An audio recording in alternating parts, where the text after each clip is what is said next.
Hello everyone, I am the Creep's Cabin. I know you use this video to fall asleep, so before that, like the video and subscribe to the channel. Also, where are you from?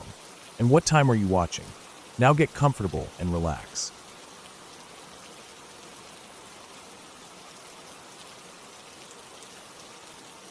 Back in the late 90s, when I was in college, I had a couple of friends who lived on the outskirts of town. They were sisters, both working for Pizza Hut, the older one as a manager trainee and the younger one as a cook.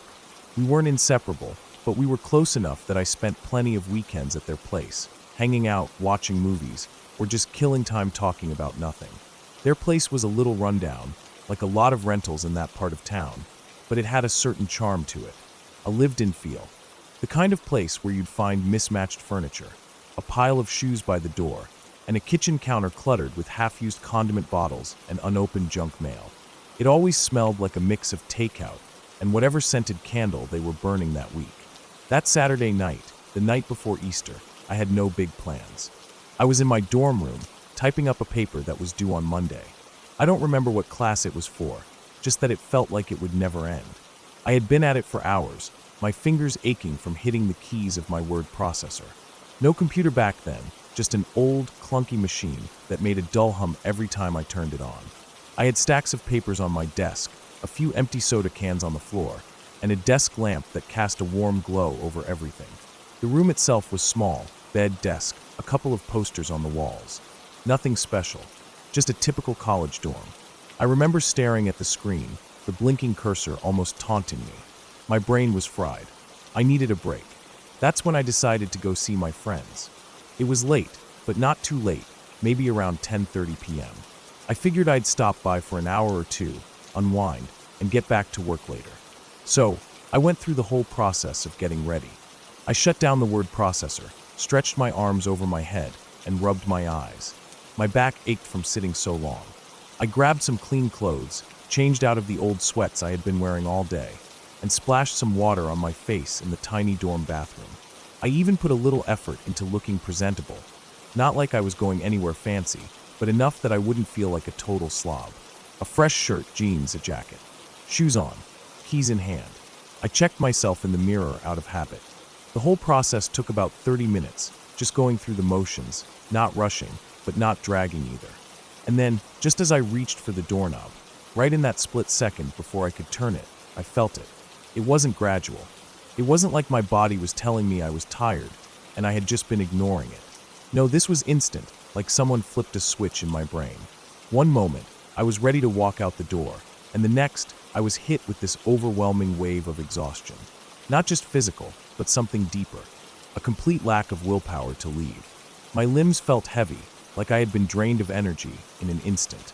My mind, which had been wired and alert just moments before, suddenly felt sluggish, foggy. It made no sense. I stood there for a second, gripping the doorknob, trying to shake the feeling off. But the more I tried to fight it, the more it settled in. I felt done, like leaving was the last thing I wanted to do. So, I let go of the doorknob.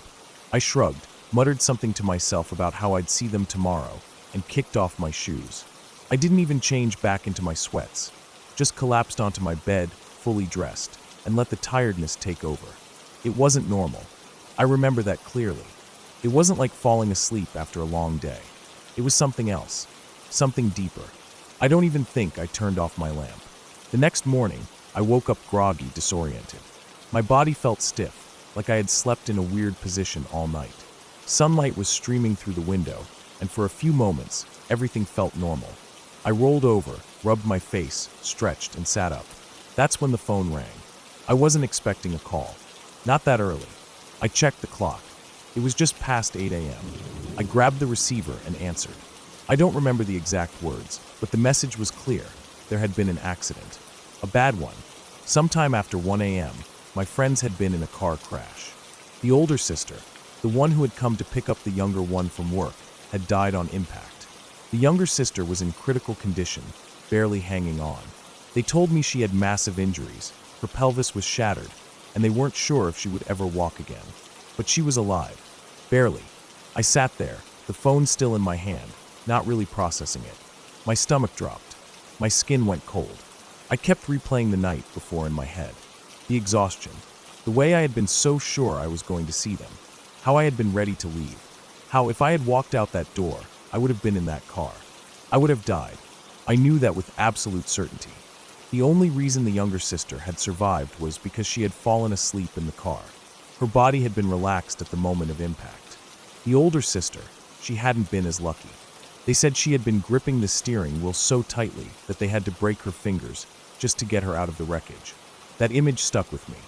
The thought of her sitting there, gripping the wheel with everything she had, and still, it hadn't been enough. It haunted me. I didn't go to class that Monday. I didn't turn in my paper. I barely left my room for the next few days. I kept thinking about what had happened, about what almost happened, about how close I had come to dying. The younger sister eventually pulled through, but it took her over a year to walk again. Even after she recovered physically, she was never the same. None of us were. The worst part, the thing that really messed with my head, the older sister had always said she wouldn't make it to 30. She had joked about it, like it was some kind of gut feeling. But she wasn't wrong. She died 1 month before her 30th birthday. I don't know why I stayed home that night. I don't know why I felt that sudden exhaustion, why every ounce of willpower to leave disappeared in an instant. But I do know that it saved my life. And for a long time after that, I couldn't shake the feeling that I had barely, just barely, escaped something I was never supposed to walk away from.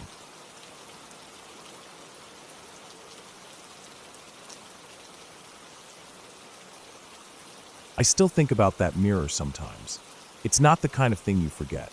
Even now, years later, I can picture it perfectly.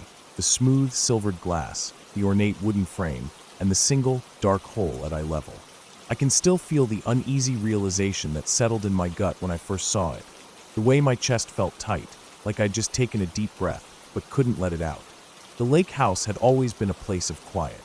My buddy's family owned it, a big, beautiful home tucked away in the Alabama woods, right on the water.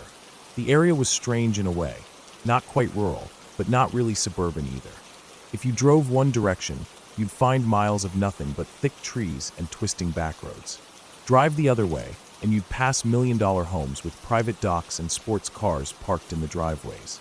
It was a mix of old money, vacation homes, and land that had been left untouched for generations. I'd been going to the lake house for years. It was the kind of place that never changed. Every time we pulled into the long gravel driveway, I knew exactly what to expect. The same quiet porch with its rocking chairs, the same worn wooden dock stretching out over the still, dark water.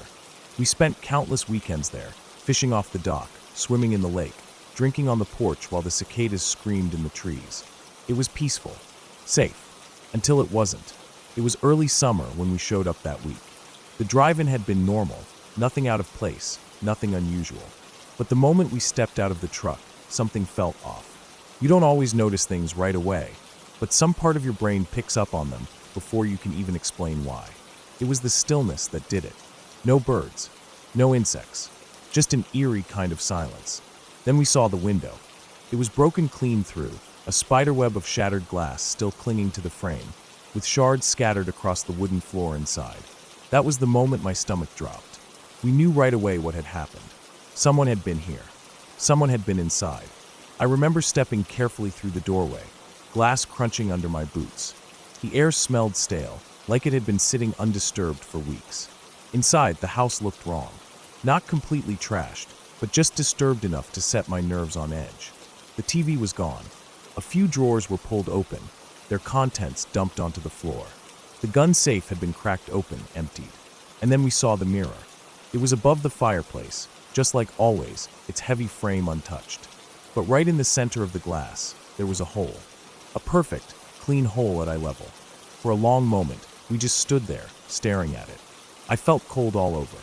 Not the kind of cold you get from the weather, but the deep, sinking kind that creeps into your bones when you realize something is very, very wrong. It took me a second to understand what I was looking at. It wasn't just vandalism. This wasn't some kid taking potshots at random things for fun. This was intentional. I turned my head, looking at the room from different angles. The way the mirror sat, the way the walls reflected in the glass. I saw it then. The angle of the shot. The way the mirror was positioned. If you didn't know better, if you walked in not realizing it was a reflection, you'd think the mirror was showing a hallway, a doorway leading into another room. That was when it really hit me. Whoever had been in the house must have seen themselves in the mirror and panicked. They thought someone was standing there, someone watching them, so they fired. The thought made my stomach churn. If someone was willing to shoot at a reflection, they were scared. Jumpy, unstable, maybe high, maybe desperate, maybe dangerous. I turned and looked at the doorway, at the broken window, at the empty house around me. We had no idea when it had happened. Maybe days ago, maybe a week. But suddenly, the walls didn't feel as solid as they used to. The house no longer felt like a safe place. We checked the rest of the place, though we already knew what we'd find. No one was there. Whoever had broken in was long gone. But that didn't make me feel any better. I couldn't stop picturing it, some stranger, creeping through the house in the dark. Heart pounding, finger on the trigger, and then pulling it. We never found out who it was. The cops came, took a report, said they'd look into it. But the truth was, it was just another break-in. Another robbery in a place that was just empty enough, just isolated enough, to be an easy target. No one would ever be caught. My buddy's family didn't keep the lake house much longer after that. Maybe they were already planning to sell it. Maybe the break-in was just the final push they needed. Either way, they got another place not far from there, nicer, newer, with better security. But they kept the mirror. It's in their new house now, still hanging on the wall, the hole right in the center. People notice it sometimes, ask about it. It's a conversation piece, they say. A story to tell at parties. But every time I see it, all I can think about is that night. The empty house, the broken glass, the deafening silence, and the fact that if someone had been standing in front of that mirror when the trigger was pulled, the shot would have hit them right between the eyes. And that's not the kind of thing you forget.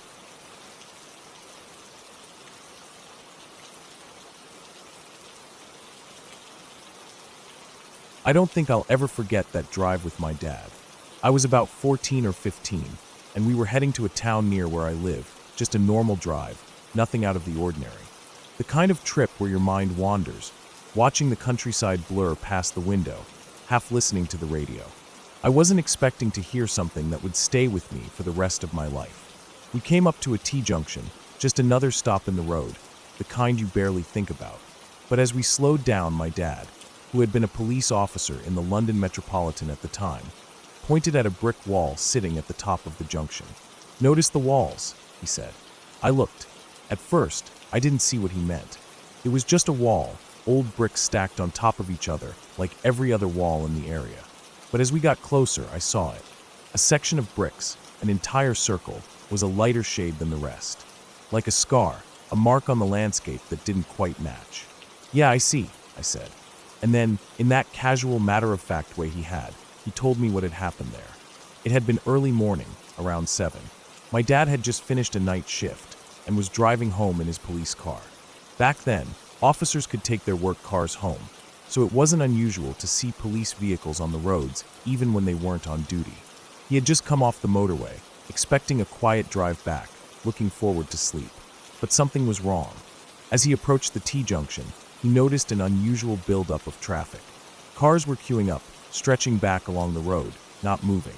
At first, he assumed there was a temporary light or roadworks causing the delay, but the longer he waited, the more it didn't feel right. After 5 minutes, then 10, he started to get frustrated. He knew this road well. It wasn't one that usually got backed up like this, especially not this early in the morning. Then he saw it, hands waving. At first, it was just a few people stepping out of their cars, gesturing frantically. Their faces were pale, eyes wide, some of them pointing ahead, others motioning for him to come forward. He knew panic when he saw it. Flicking on the police lights and siren, he nudged the car forward, cutting through the stopped vehicles. The people who had been waving at him stepped aside, their expressions shifting from relief to something harder to place. Not fear, not exactly. More like the grim acceptance of something terrible. Then he reached the top of the hill, where the junction met the main road. And there it was, a white Ford Transit, buried nose first into the brick wall. Even from a distance, he could see the impact had been violent. The front end of the van was crumpled like a tin can, the engine still humming, still running. The windshield was a mess of shattered glass, reflecting the morning sun in 1,000 different directions. Both front doors were locked, and pedestrians were struggling to pull them open. My dad's training kicked in immediately. First, check the driver. He ran to the driver's side window and peered in. A man sat behind the wheel, seatbelt still on. He was crying, silent, shaking sobs, his entire body trembling. Blood covered his face, dripping from dozens of tiny cuts where glass had rained down on him. His hands were shaking violently, gripping the wheel like he was still trying to control the van. His eyes darted around, unfocused, lost. And then my dad saw why. The passenger seat was empty. His stomach twisted. The man hadn't been alone. Swinging around the front of the van, he moved to the other side. That's when he saw her. A woman, crumpled over the dashboard, motionless. She hadn't been wearing a seatbelt. When the van hit the wall, the impact had launched her forward, straight into the windshield. The glass hadn't just cracked, it had exploded outward, tearing through her skin. Blood streaked across the dashboard, along with something else, small, jagged fragments of white. Teeth. She was gone. No movement. No breath. Just stillness. My dad knew it instantly. He had seen death before. This was it. The pedestrians were still trying to pry open the doors, but the van had locked automatically on impact. He gestured for them to step back, then reached for the radio clipped to his uniform. RTC at road name, single vehicle collision, 1 confirmed fatality, driver in shock, require paramedics and fire service for extraction. The words were automatic, drilled into him by years on the force. But the weight of what he was seeing settled heavy in his chest. This wasn't just an accident. It was carelessness, recklessness. Later, when the investigation was done, the facts came out.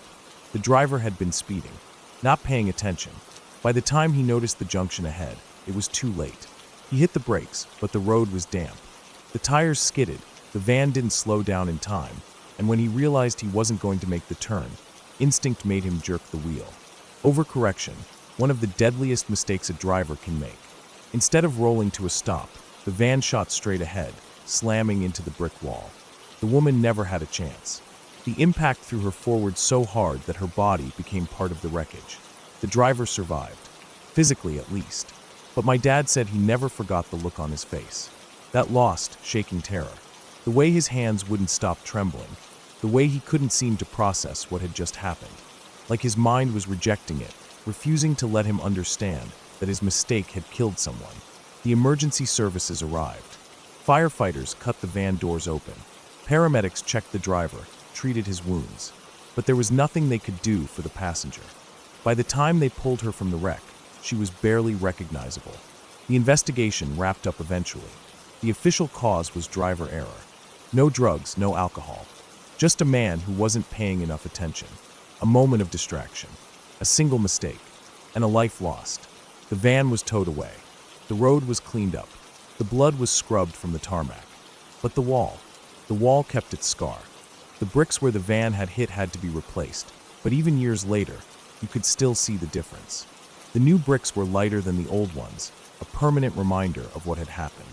Every time I drive past that junction, I see that mark. I tell my friends about it when they're with me. Some of them brush it off, some get quiet. But I think about it every single time. I think about how fast it happened, how 1 second of carelessness can end a life. I think about my dad, standing there that morning, looking into that wreck, knowing it was already too late. I hope it never happens again, but I know it will.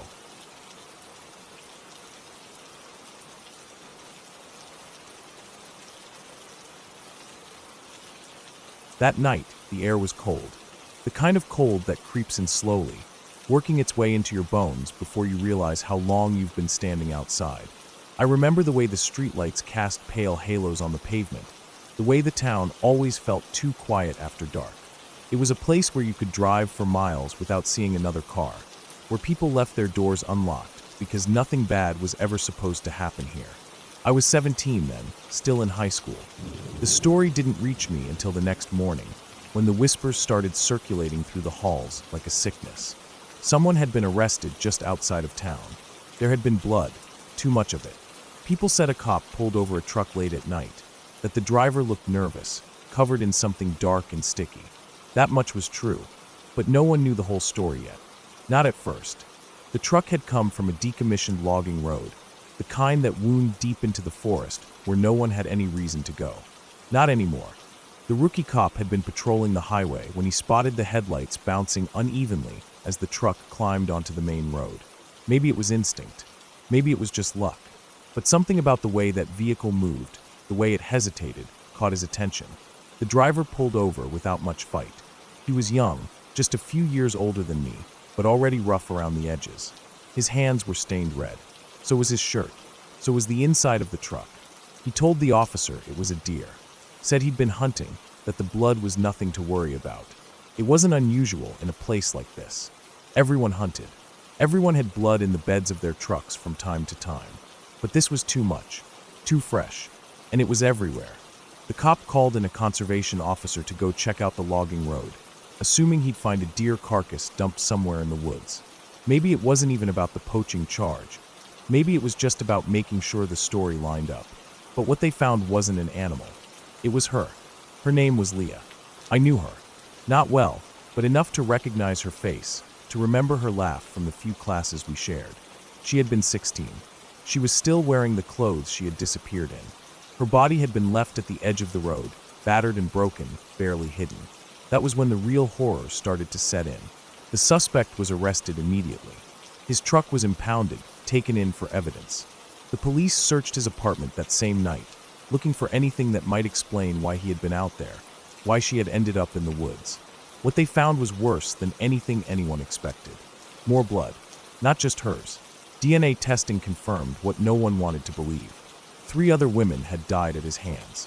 3 other women, missing for months, now connected to the same man.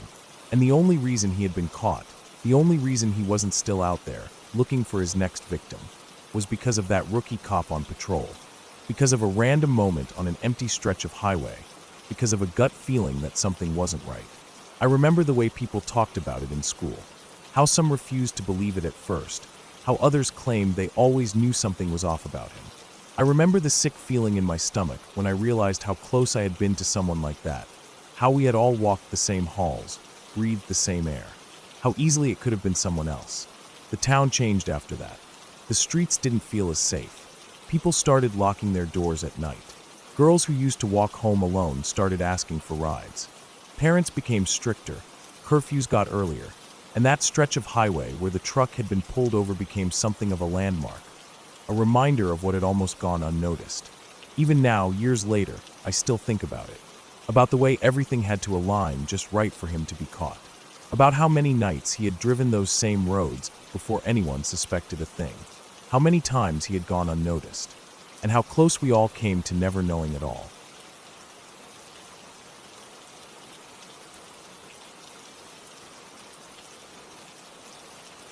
I was around 12 years old when I first saw the room. At the time, it felt like an adventure. One of those rare moments where something inside a church actually felt exciting. My church wasn't a big one, just a simple brick building with a peaked roof and stained glass windows that caught the morning sun just right on Sundays. My mom was a reverend, and because of that, I spent more time inside those walls than most kids ever did. While others came for services or the occasional holiday event, I was there almost every other day, helping her set up for events, waiting for her to finish meetings, or just reading in the pews while she talked with other church members.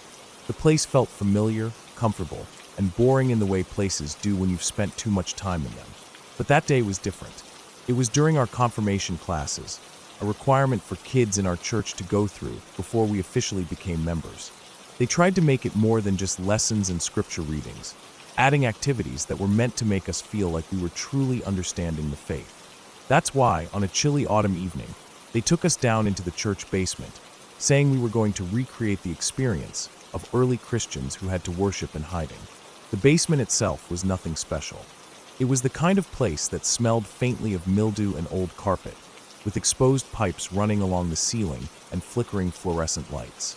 The walls were painted a dull beige, and there were storage rooms full of spare folding chairs, old hymn books, and outdated Christmas decorations that would be dragged out once a year. But then we reached a part of the basement I had never been to before. Against one of the walls, there was a wooden panel, different from the rest. It was large, about the size of a door, but without a handle or knob.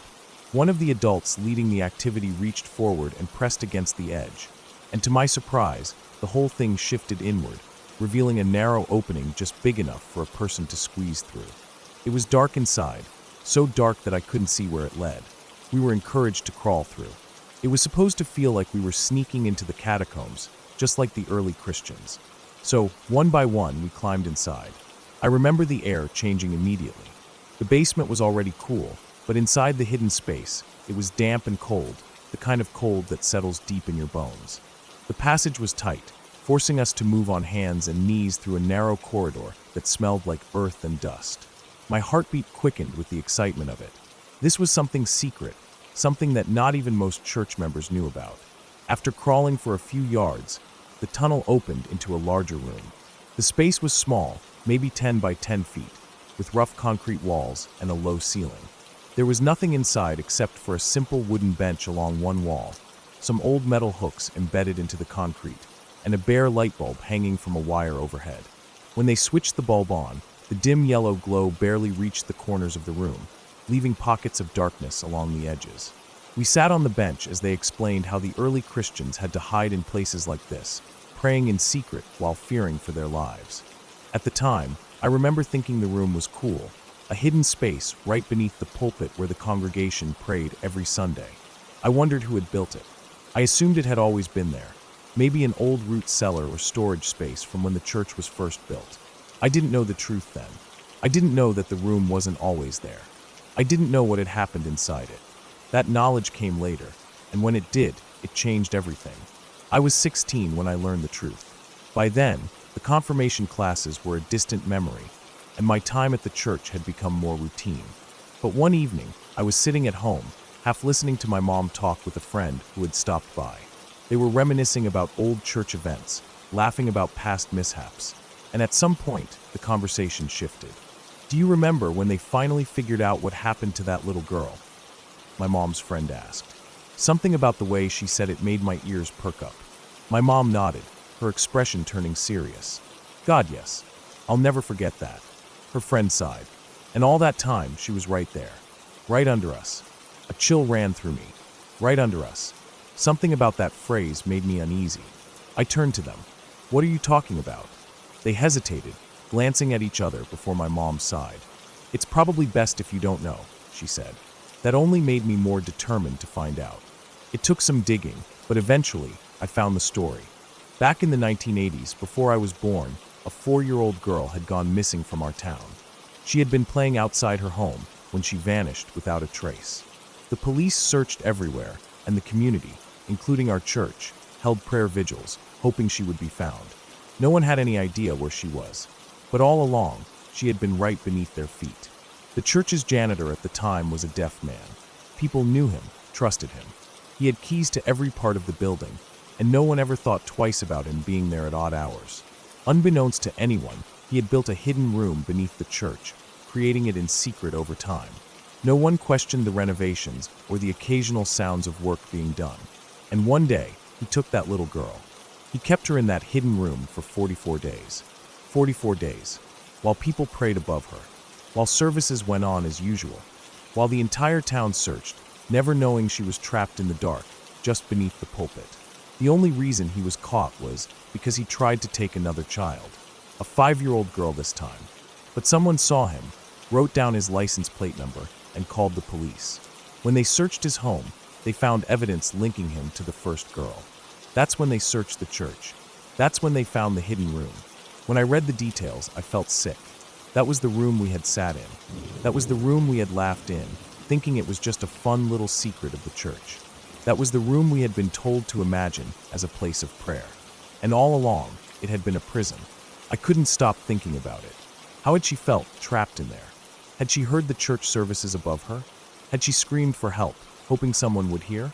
Had she sat on the same bench we had, but with no way to leave? After that, I couldn't look at the church the same way again. Every time I stepped inside, I imagined the walls hiding more than they let on. I imagined the floor beneath my feet, and what had once been hidden just below. I stopped going to the basement.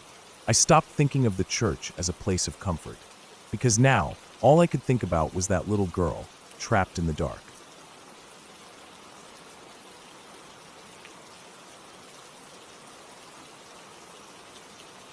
I was 8 years old when my mother disappeared.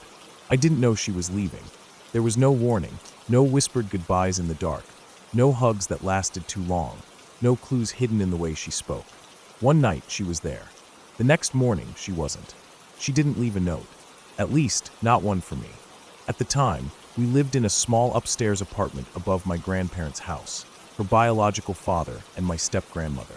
The place wasn't much.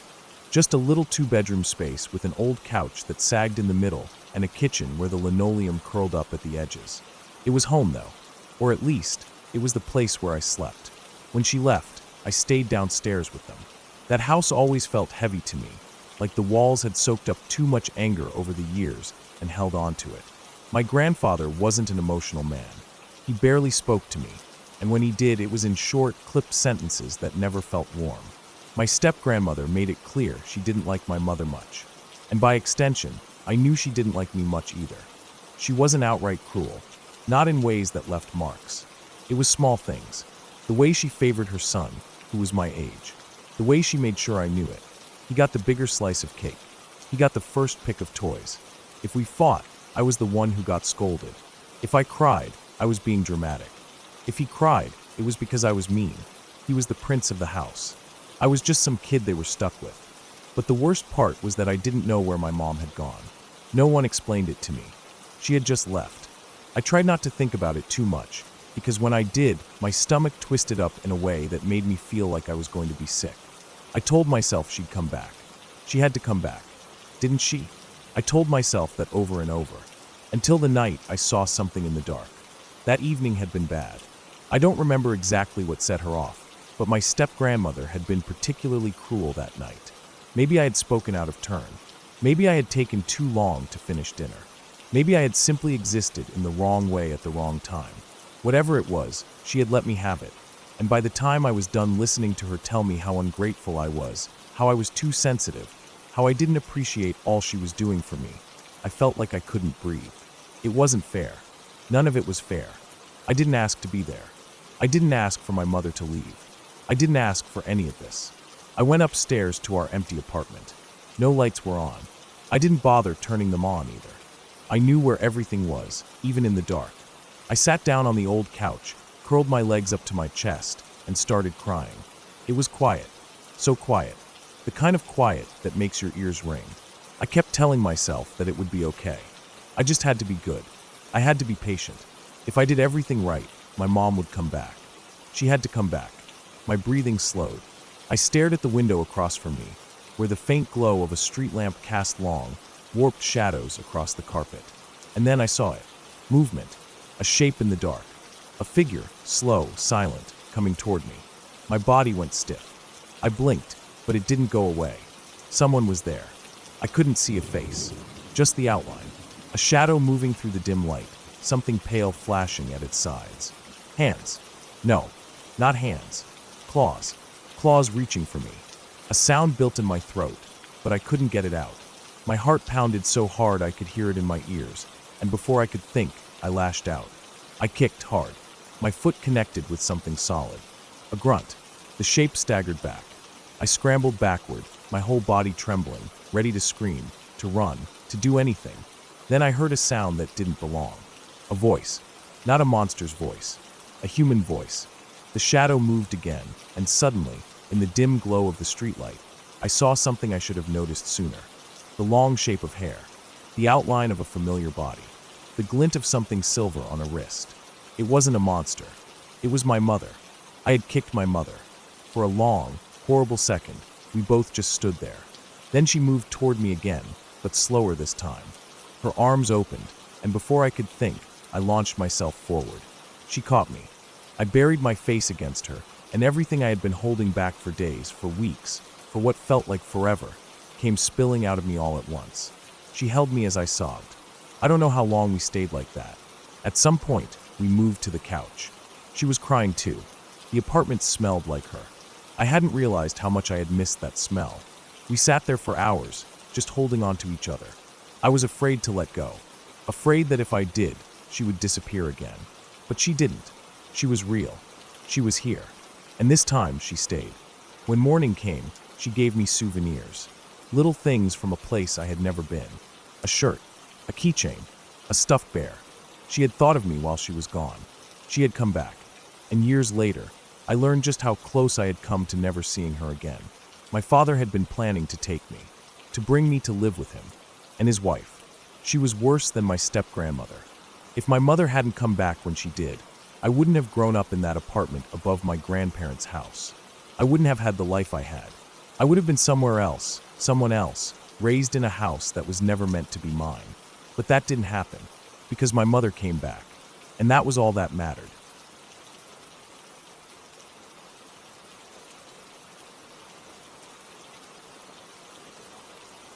The first week of college should have been exciting. It should have been filled with new experiences, new people, and the start of something bigger than high school ever was.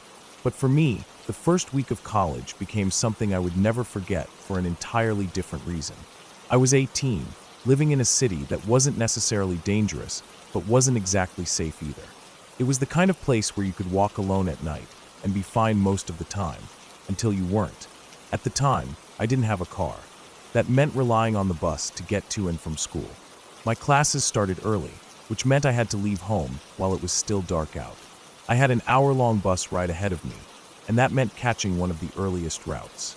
That morning, I stepped outside into the cold air, pulling my sweater tighter around me. The chill bit at my skin, and I could see my breath in the dim glow of the streetlights. The streets were mostly empty. A few porch lights flickered on in the distance, but the world still felt asleep. I adjusted the strap of my bag on my shoulder and started walking toward my bus stop, my footsteps echoing against the pavement. There was something eerie about walking alone in the early morning hours. The city was quiet in a way that made every little sound feel amplified. My own breathing, the rustling of leaves, the distant hum of a car engine somewhere blocks away. That's when I saw him. At first, it was just a shape in the distance, moving toward me on the same sidewalk. A man. I couldn't make out his face yet, but something about him immediately felt off. It wasn't just that he was walking toward me, it was the way he moved. Purposeful, slow but direct. I felt my stomach twist. I told myself not to be paranoid. I had walked this route plenty of times before, and I had seen strangers on the street plenty of times before. But this was different. I could feel it in my bones. It wasn't just the usual wariness of being a woman walking alone. It was a deep, instinctive sense of danger. I considered crossing the street. The thought hit me before I even fully processed why. But then I hesitated. Why should I? I hated that I even had to think like that. If I crossed the street, wouldn't that make it obvious that I was afraid? Wouldn't that make me seem weak? And besides, maybe I was overreacting. Maybe he was just another person heading to work or school like me. Still, I reached into my pocket. My sweater had deep pockets, and inside, my fingers wrapped around the small canister of pepper spray I always carried. I gripped it tightly, slipping my hand into my sweater's sleeve to hide it. As the man got closer, I forced myself to keep my breathing steady. My heart was beating faster now. The closer he came, the clearer I could see him. He wore a jacket with the collar pulled up high, covering most of his face. A knit hat was pulled low over his head. Something was wrong. He wasn't just walking past me. He was watching me. I stepped slightly to the side as we got closer to each other. I wanted to keep as much space between us as possible. I was polite about it, just shifting enough to give him room to pass without making it seem like I was scared. Then it happened. His hand shot out and grabbed my face. The pressure was instant, rough fingers clamping over my mouth so tightly that for the first second, I couldn't even react. My brain was trying to catch up with what was happening. I tried to scream. Nothing came out. My voice was trapped in my throat, swallowed by panic. He yanked me toward him, his grip like iron. My body finally reacted. My free hand shot up, grabbing at his wrist, trying to tear him away. He was strong, far stronger than me, but I had something he didn't expect. My other hand was still inside my sleeve, still gripping my pepper spray. I squeezed the trigger. The spray blasted directly into his face. I felt his grip falter, just slightly. He grunted, more angry than hurt, and pressed his hand harder against my mouth. My lungs burned with the need to scream, but his grip was suffocating. I squeezed the trigger again. This time, he let go. The second the air hit my face, I screamed. I didn't think. I didn't check if he was still coming after me. I just ran. My legs carried me forward before my brain could even process what was happening. My feet barely touched the ground as I sprinted down the street. I wasn't even thinking about where I was going. I just knew I had to get away. For blocks. for blocks of running as fast as I could, passing by houses, passing by porches where lights were on, passing by 3 different people who turned to look at me as I ran past. Tears were streaming down my face, but I didn't stop. I couldn't. I reached my house, fumbled with my keys, hands shaking so violently that I nearly dropped them. I threw the door open, slammed it behind me, and locked it. My body was still in fight or flight mode. I could feel the adrenaline pounding in my ears. I was safe. I should have felt relief, but all I felt was terror. My chest heaved as I gasped for air, still gripping the pepper spray in my hand like it was my last lifeline. I don't know how long I stood there. I don't know how much time passed before my brain finally caught up with everything that had happened. But I was alive. I should have called the police. I should have told someone immediately. But I was in shock. My mind was racing with everything that could have happened if I hadn't had the pepper spray, if I hadn't reacted in time, if he had been just a little bit faster. And then days later, I heard the news. A girl had gone missing in a nearby area. She had been walking to a pharmacy. Just like me, she had been walking alone. But unlike me, she never made it home. A month later, they found her body on the side of the freeway. I remember staring at the news article, my stomach twisting in knots. I didn't know for sure if it was the same man, but in my gut I felt it. I knew. I could have been her. Even now, 10 years later, that thought lingers in my mind. Every time I walk alone at night. Every time I hear footsteps behind me. Every time I remember how it felt to have a stranger's hand clamped over my mouth, trying to drag me away. I got away, but she didn't, and that's something I'll never forget.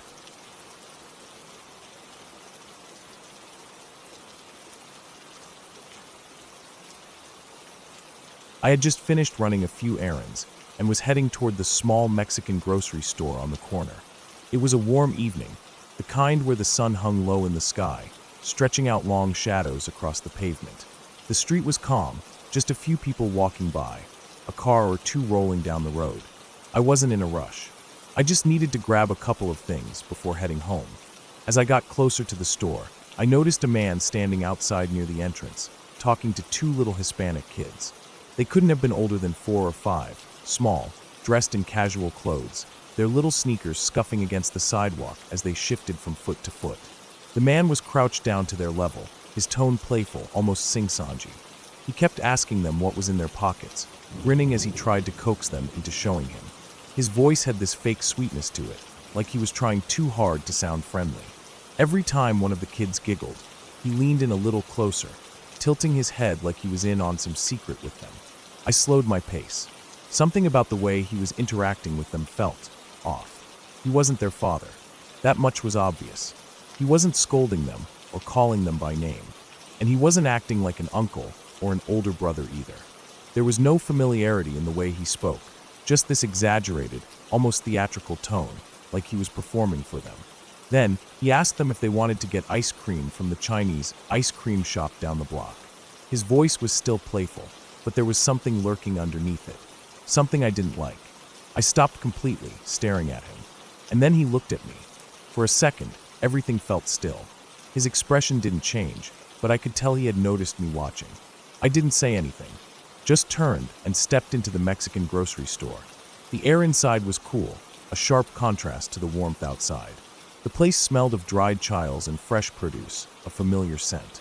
But I wasn't focused on that. I walked straight to the counter where a woman, presumably the kid's mother, was standing.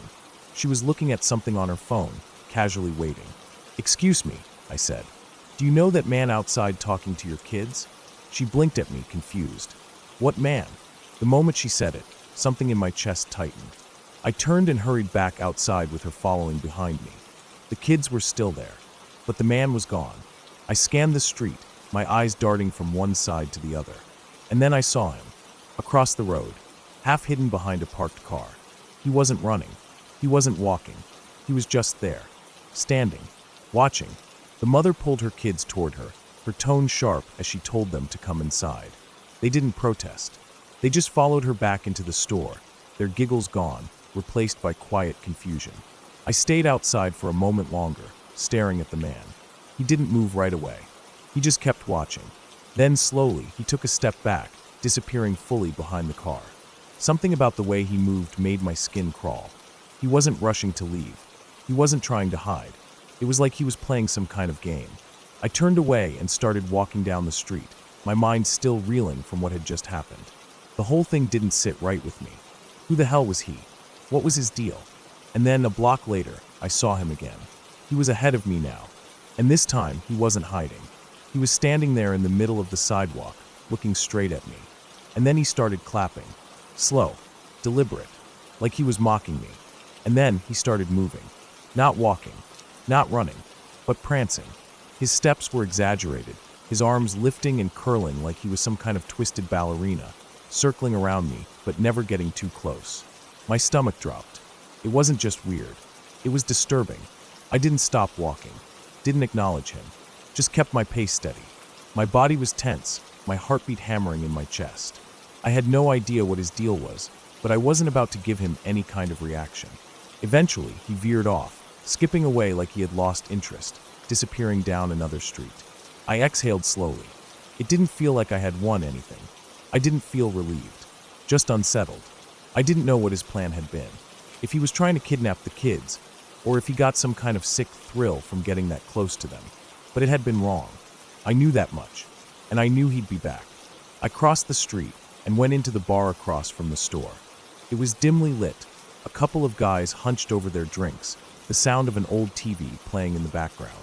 I went up to the bartender and told him about what had just happened. He nodded slowly, wiping down the counter. "He came in here after," he said. My stomach turned. The guy had walked into the bar right after the whole thing outside. He wasn't just some random creep passing through. He was sticking around. The bartender told me he'd keep an eye out for him. Said he'd let the others know, too. That was the kind of place this was, small, tight-knit. People looked out for each other. I nodded, thanking him, but the unease didn't leave me. For the rest of the night, I kept replaying the whole thing in my head. The way the man had spoken to the kids. The way he had reacted when he realized I was watching. The way he had clapped for me, like he was congratulating me for noticing him. The prancing. That part stuck with me the most. There was something wrong with him. Not just in the way that most creeps were wrong, but in a way that made it feel like he enjoyed being seen. Like he wanted people to feel uncomfortable. I didn't see him again after that night, but I never forgot him. And I never stopped wondering what would have happened if I hadn't walked into that store.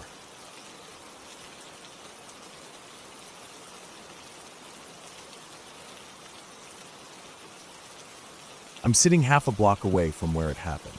15 years, and I still can't drive past the street without feeling like my skin is too tight, like my stomach is twisting in on itself. I shouldn't be here, but sometimes I end up here anyway. Maybe out of morbid curiosity. Maybe because I never really left it behind. The house is different now. New paint, a trimmed lawn, a different family inside, probably with no idea what happened here. But I remember. I remember the police tape stretched across the porch, the chalk outlines on the driveway, the smell of blood in the summer heat. I was 12. My sister was 14. And the girl who lived in that house, the girl who lost everything in a single morning, she was my sister's classmate. She started dating him early in the school year. At first, no one thought much of it. He wasn't one of those guys you immediately got a bad feeling about. He wasn't some dropout hanging out in the parking lot after school, blasting music and selling weed.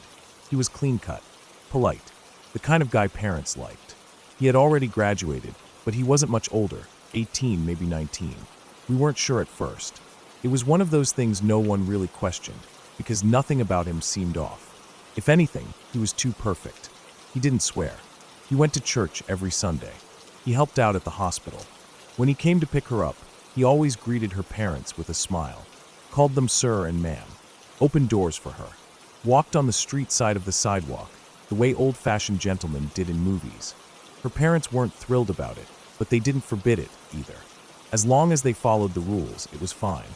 Their dates were supervised. She had to keep up her grades. They didn't see the harm, but then her grades slipped. Nothing major, just a few CS where there used to be BS. Her parents laid down the law, no more dating, not just with him, but at all. Not until she got her grades back up. And that should have been the end of it. That should have been nothing more than a footnote in a normal, teenage relationship. She'd be upset, maybe sneak a few phone calls behind their backs, maybe even break up with him if the distance got too hard. That's what should have happened. Instead, he showed up at their front door one morning, carrying a gun. It was early. The kids were still asleep upstairs. Their dad was the first one awake, the first one to hear the knock at the door. He answered it, still groggy, expecting maybe a neighbor or a package or someone selling something. Instead, he got a bullet in the face. The sound of the gunshot rattled the house, a sharp, deafening crack that tore through the morning silence. The kids woke up. She woke up. Her mom must have known instantly what was happening, because she ran.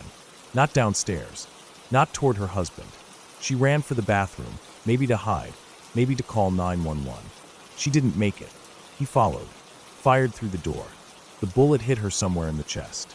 She collapsed against the door, and he opened it just enough to let her body slump into the hallway. The kids saw everything. They were standing at the top of the stairs, frozen, too scared to move, too young to process what was happening. Their dad, dead in the doorway. Their mom, bleeding out on the floor. And him, standing there, gun in hand, looking up at them. I try not to think about what must have been going through their heads. I try not to think about what must have been going through his head, because he didn't shoot them. He could have, but he didn't. Instead, he stepped over their mother's body, went upstairs, grabbed his girlfriend, and dragged her out of the house. They were gone for 3 days. No one knew where he had taken her. No one knew if she was alive. I remember seeing her face on the news. Her school picture, with that awkward forced smile. The word abducted in big, bold letters underneath. Her siblings were taken in by their aunt. They didn't speak for a long time. The first time I saw them after it happened, they were sitting on the curb in front of their house, wrapped in blankets, their small bodies covered in blood. Their parents' blood. I don't think they even knew they were covered in it. They just sat there, huddled together, silent. And that's the image that never left me. More than the police tape. More than the bullet holes. More than the grainy photos on the news. Those 2 kids. Alone. Covered in blood. 3 days later, they found them 4 states away. He had taken her to a motel, kept her there, but hadn't hurt her. That was the part that confused everyone. He hadn't assaulted her. Hadn't tied her up. Hadn't done anything to her at all. He had just taken her. Like he thought if he could get her far enough away, if he could just get her alone, she would love him again. Like he thought he could fix things. But there was no fixing it. They arrested him outside the motel. He didn't resist. He didn't fight. He just let them take him. When they found her, she was in shock. She didn't speak for days. She didn't cry either. Just stared at the wall, unblinking. 15 years later, I don't know what happened to her. She and her siblings moved away, changed their names, started over. I don't blame them, but I still think about them. I still think about the way their mother's body looked, slumped in that hallway, blood seeping into the carpet. I still think about their dad, who probably only had a second to register what was happening before the bullet hit him. I still think about him. The nice guy, the polite guy, the guy everyone trusted. I think about how none of us saw it coming, and that's the part that still keeps me up at night. That's the part one don't think I'll ever get over. Because monsters don't always look like monsters. Sometimes they look just like everyone else.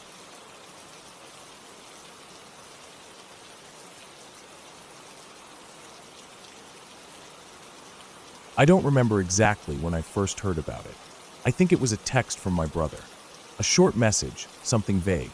Maybe just a "Did you hear about Mr. W?" or "Check the news." I didn't think much of it at first.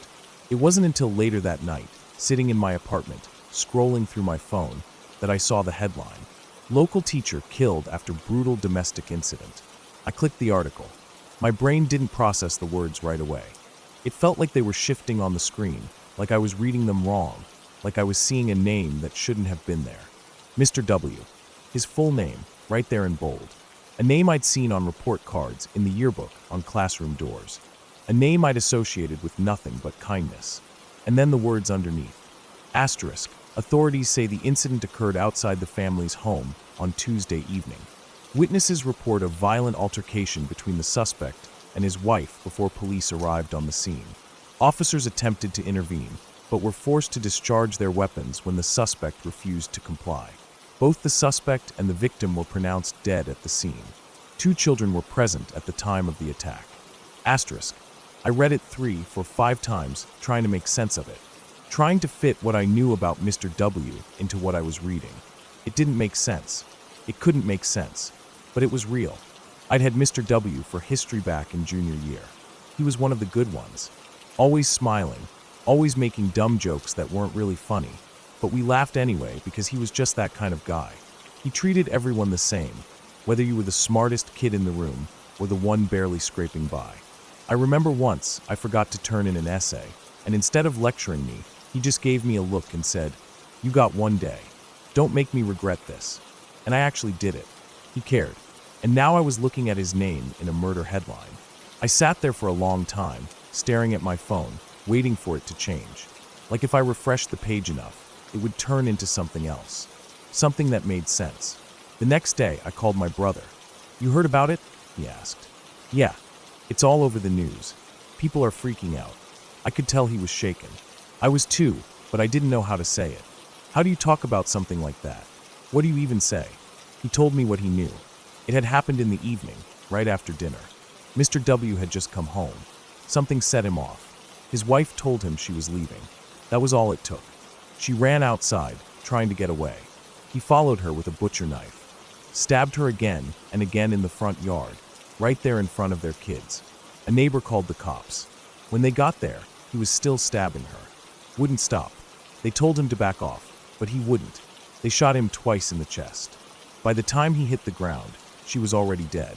I listened to all of it in silence, my stomach twisting tighter with every word. They said he was abusive, my brother said, behind closed doors. That's why she was leaving. No one knew. No one knew. The next few days were a blur. Social media exploded. Everyone had something to say about it. People who had him as a teacher. People who barely knew him. Everyone was trying to make sense of it.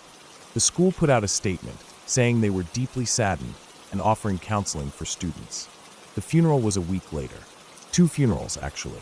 One for her, one for him. I went to hers. I don't know why. I didn't know her, had never met her, but I felt like I needed to be there. Like maybe it would help. Like maybe it would make sense. It didn't. Her family sat in the front row, stiff and hollow-eyed. Her parents looked drained, like they hadn't slept in days. Her kids were there too. I couldn't look at them for long. They were so small, too young to understand, too young to have seen what they saw. The service was quiet. People spoke, but I barely heard them. I kept thinking about Mr. W, about how I had sat in his classroom, laughing at his jokes, about how he had been the nice teacher, the one who didn't yell, the one who gave extensions and second chances, the one who talked to you like you were actually a person. And now he was this. I thought about how she must have felt in that moment, running for her life. How many times she had put up with his rage before that. How long she had been planning to leave. How scared she must have been, knowing what he was capable of. And I thought about how none of us ever saw it. After that, I couldn't stop thinking about it. I kept replaying it in my head, over and over, trying to see the cracks. Had there been signs? Had I missed something? Had anyone? I went back and looked at my old yearbooks. Found his picture. There he was, smiling, just like I remembered. Like nothing was wrong. Like he wasn't the kind of person who could do something like that. But he was. It stuck with me for months. It still does. The way people can hide who they really are. The way you can sit across from someone every day and never really know them. I thought about his kids, about the cop who shot him, and how that moment must replay in his head every time he closes his eyes. I thought about his wife, about how her life ended in the place she was supposed to feel safest. And I thought about Mr. W, the man who had been one person at school and someone else entirely behind closed doors. The man I thought I knew, but I didn't. And that's the part that scares me the most, because you never really know someone, not until it's too late.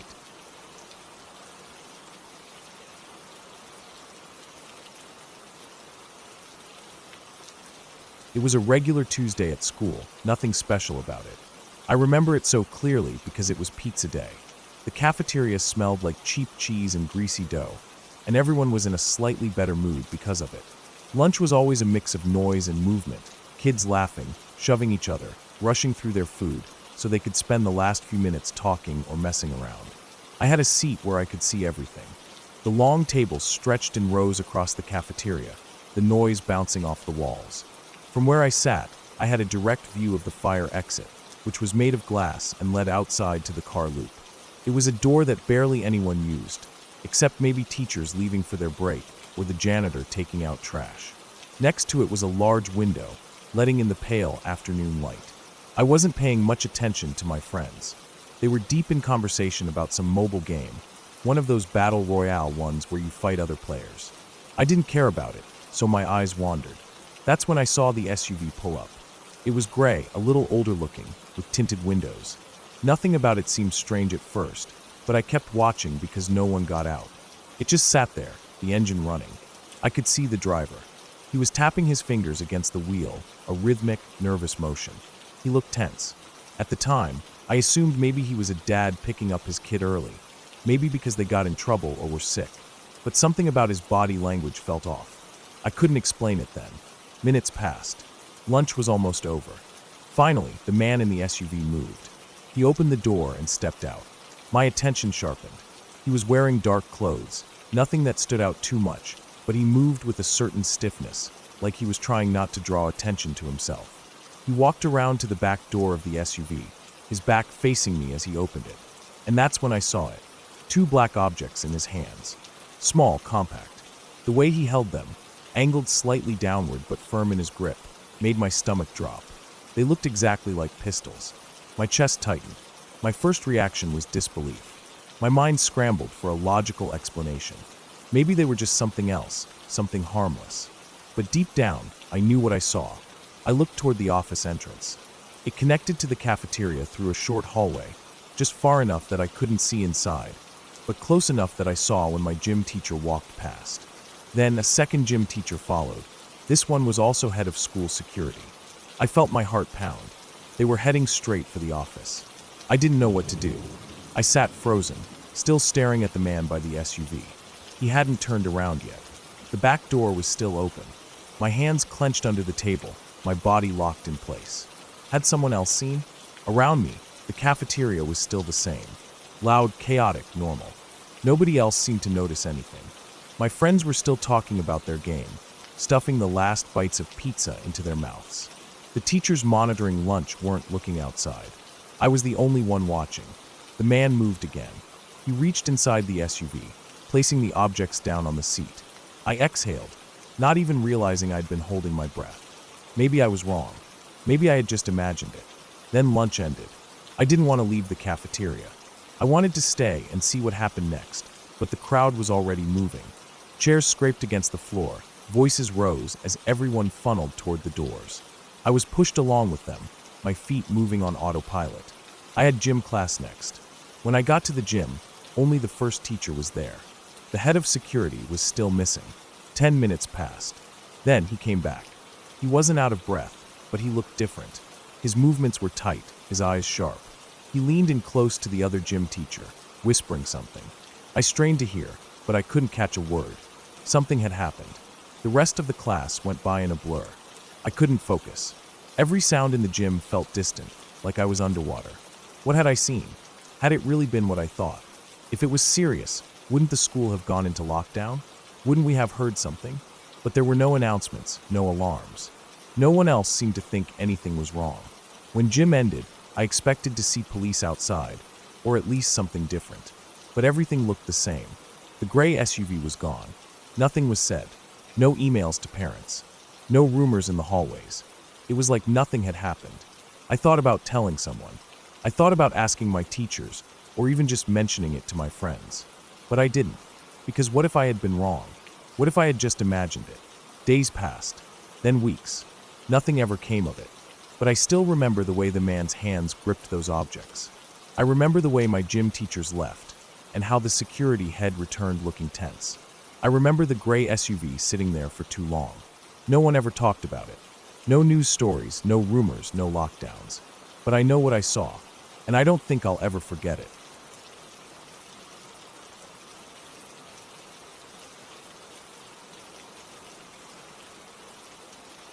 I never thought much about strange things growing up. My childhood home was just a house, and the woods next to it were just trees.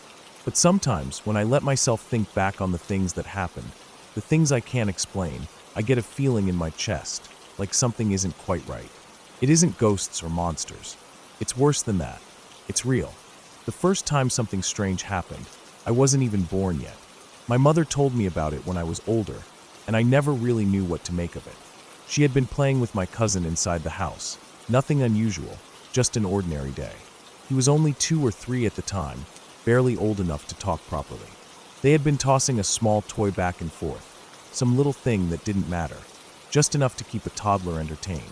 At one point, my mum threw it a little too far, and my cousin had to run to get it.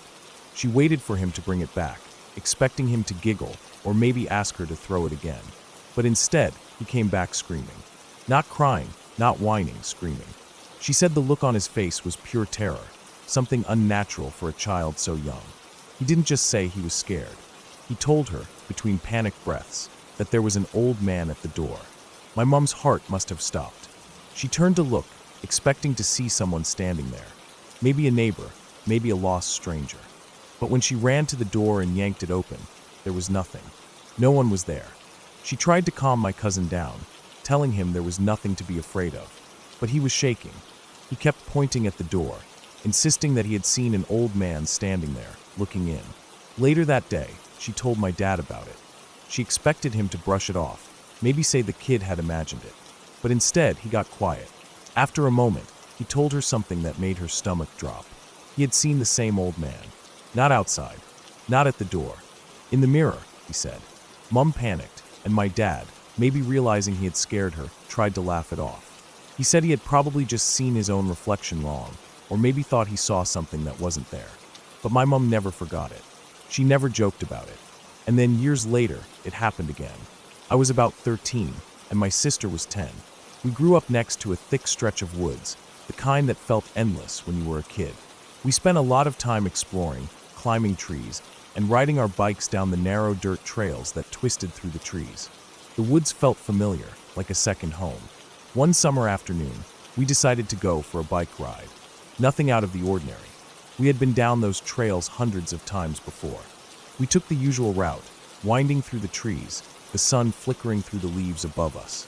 It was peaceful, quiet, just the sound of our tires crunching over the dirt and the occasional bird calling from the branches. Then we reached a small clearing in the middle of the woods. There wasn't much to it, just a patch of grass surrounded by towering trees. But in the center of that clearing, there was a bench. I had never noticed it before. It wasn't particularly special, just an ordinary wooden bench. But something about it felt off. An old man was sitting there, sketching in a notebook. I wouldn't have thought anything of him if my sister hadn't suddenly fallen off her bike.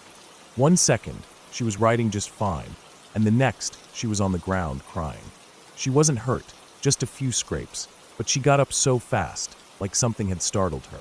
Then, without even grabbing her bike, without even bothering to put her shoes back on, she took off running. I was stunned. I didn't understand why she had reacted like that. And that's when I noticed the old man. He didn't look at me.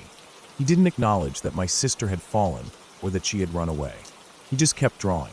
His posture was relaxed, casual, as if he had been sitting there forever. I don't know why, but the moment felt frozen in time. Something about him was unsettling, but I couldn't put my finger on why. Later that night, we told my mom what had happened.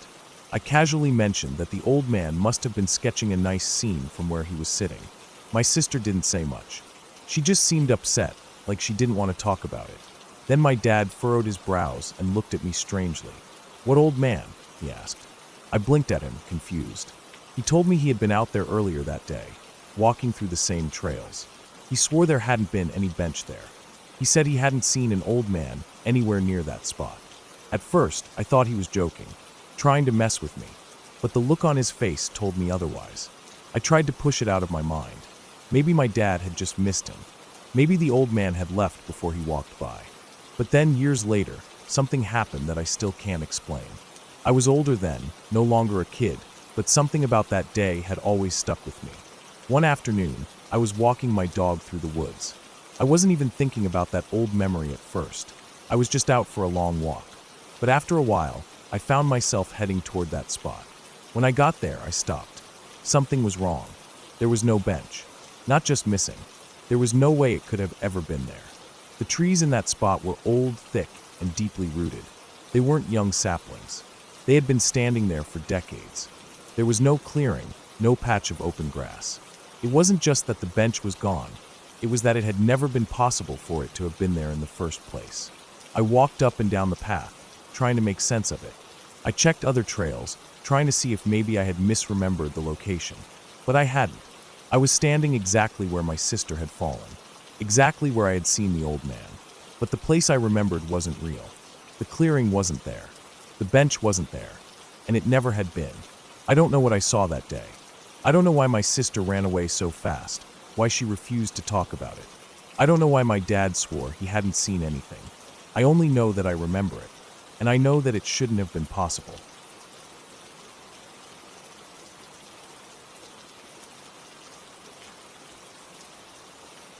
Southern Idaho is mostly open space, endless fields, rolling hills, dry land stretching toward the horizon.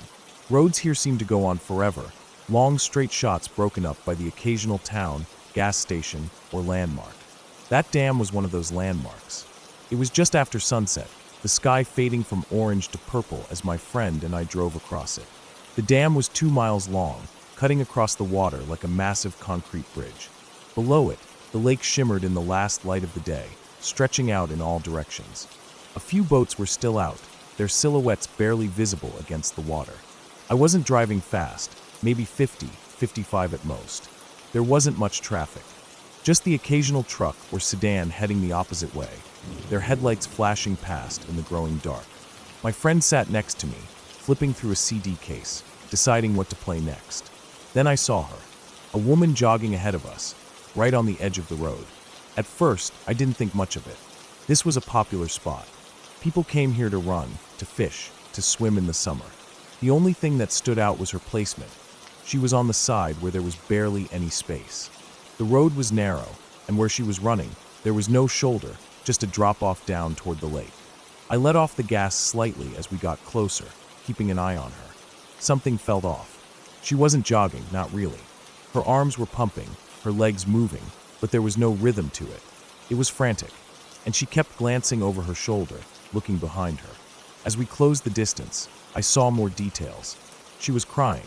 Her face was streaked with tears, her mouth open as if she was gasping for breath. And her shirt, white loose-fitting, was covered in something dark. At first, I thought it was just sweat, but as we got even closer, I saw what it really was. Blood. Not a small stain. Not a few drops. It was smeared across her chest, soaked into the fabric, spreading from somewhere near her shoulder. Then she turned her head and saw us. And before I could react, she jumped in front of the car. I slammed on the brakes. The tires screeched against the pavement. My heart leapt into my throat. She hit the hood with both hands, her face wild with panic. I barely had time to process it before she yanked open the passenger door and climbed in, half on top of my friend, screaming at me to drive. My Mazda was small, a 90 model with only 2 doors and low to the ground. She practically folded herself into the car, pressing against my friend, breathing hard. I could see her shaking, the blood on her shirt now only inches from me. I didn't think. I just pressed the gas and drove. My hands were gripping the wheel so tight they ached. My friend was half pinned under her, twisted awkwardly in his seat, staring at her with wide eyes. She was still crying, still shaking, but she was trying to breathe, trying to steady herself. Then I saw something in the mirror. A car, dark-colored, moving fast.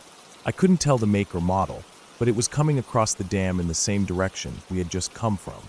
She turned her head and saw it too. Her whole body went rigid. "Oh shit," she muttered under her breath, barely above a whisper.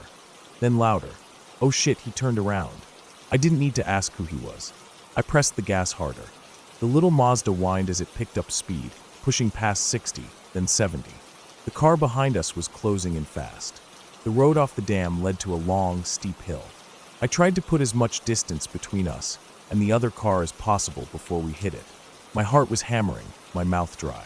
The other car didn't hesitate. He was right behind us now, close enough that I could see his headlights glaring in the mirror. Then he made his move. He veered into the oncoming lane, trying to pass. A set of headlights appeared ahead, another car coming down the hill. He swerved back behind me at the last second.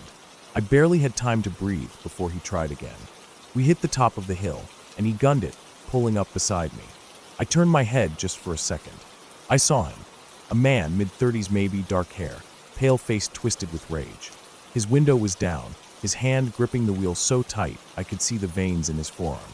He jerked his car to the right, cutting in front of me. I stomped the brakes. Tires screeched.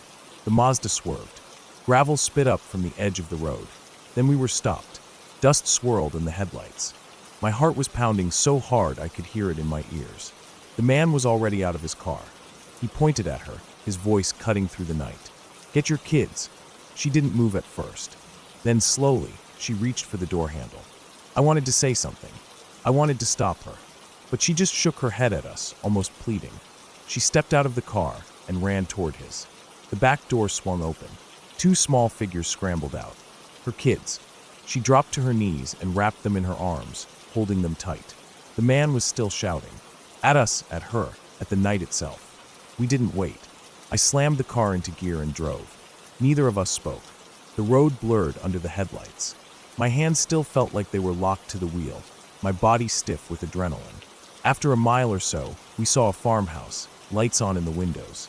I pulled in and killed the engine. For a moment, we just sat there, breathing hard, trying to process what had just happened. Then we got out and went to the door. The homeowner, a middle-aged man in flannel pajama pants, answered, clearly confused at 2 guys standing on his porch looking like we'd seen a ghost. We told him what happened. He called the police. When the officers arrived, we told them everything.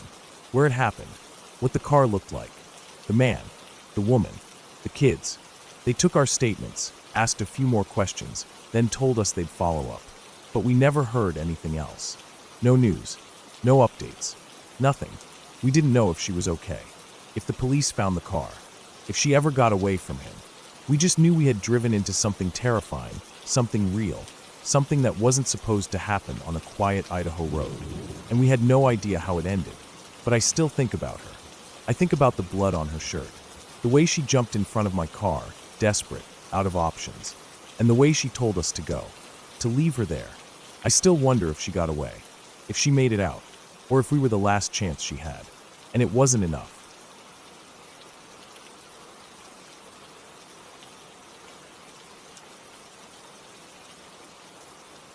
I remember the cold before anything else.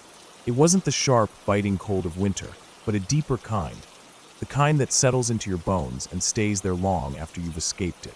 A cold that isn't just about temperature. I was stationed on the outskirts of a nameless village, somewhere far from home, somewhere that would never make it onto a map, because it didn't need to. There was nothing there but dirt, rubble, and the remnants of people who had lived normal lives before the war. Now, it was just another place that had been chewed up and spat out, left to rot under the gray sky. We weren't supposed to be there, officially at least. We were a reconnaissance unit, which was just a fancy way of saying we went ahead of the main forces to see how bad things were before they arrived. Sometimes we gathered intelligence. Sometimes we cleaned up loose ends. I wish we had never gone there. It started with the bodies. That's how you always know if a village is truly lost. Not the sound of gunfire, not the burned out buildings, not even the silence. It's the bodies. We found them in the street, some piled together, some left alone. Some looked like they had died fighting, but most didn't. They were civilians, farmers, children, elders, people who had no business being caught in a war like this. Their hands were tied. Their faces were frozen in screams that no one had answered. It was supposed to be a sweep and clear. We weren't supposed to interfere. That's what they told us. If we found anything unusual, we reported it and moved on. But I was young and stupid, and I still had some part of me that believed war had rules. I thought it mattered. We heard the noises from one of the buildings, a low, muffled sound, like something trapped. When we forced the door open, I felt something in my stomach drop. They were alive. At least, they were breathing. There were 3 of them, a woman, maybe in her late 20s, and 2 kids. One was a girl, the other was too young to tell. They were huddled together, barely reacting when we entered, their faces hollow and blank. I don't know how long they had been there. Days at least. Maybe weeks. The room smelled like rot and old blood. There were buckets in the corner, filled with things I didn't want to look at. My squad leader told me not to touch them, not to do anything. He called it in, reported it like we were reporting the weather. Then he told me to move on. I didn't. I looked at them. The woman wasn't crying. She had passed that point a long time ago. She just stared at me, like she was trying to decide if I was real. The little girl clutched something in her hand, a piece of fabric, maybe from her mother's clothes. The baby didn't make a sound. There were marks on their wrists and ankles. Not fresh, but deep, permanent. the kind that don't fade. They had been used. I knew what had happened here. Even if I hadn't seen it before, I had heard the stories. Every soldier had. But there was a difference between hearing something and standing in the middle of it. I turned away. I told myself I would come back. That once we finished our sweep, once we confirmed the village was clear, I would do something. I never got the chance. The radio crackled. Orders. Leave the area. Do not engage. The airstrike came less than an hour later. I watched from a hill as the village disappeared under a wave of fire and dust. I told myself they had already been dead, that there was nothing I could have done, that they wouldn't have survived even if I had taken them with me. I don't know if that was true. We moved on. We always moved on. That night, I lay in my bunk, staring at the ceiling. I could still see them, the way they had looked at me, the way the little girl had held on to that scrap of fabric, the way the baby hadn't cried. The war ended. I went home. I got a job. I tried to live like a normal person, but I still dream about that village. I dream about all the villages, all the places we passed through and left behind. I see the faces of people who never had a chance. People who had been born in the wrong place at the wrong time and never got to be anything more than a casualty in a war they never started. I see the men who did those things, who followed orders, who never questioned why. And I wonder if I am one of them, because in the end, I left them there. I told myself it wasn't my job, that it wasn't my responsibility, that I couldn't save them. Maybe that's true, but I still left them, and no one came to help.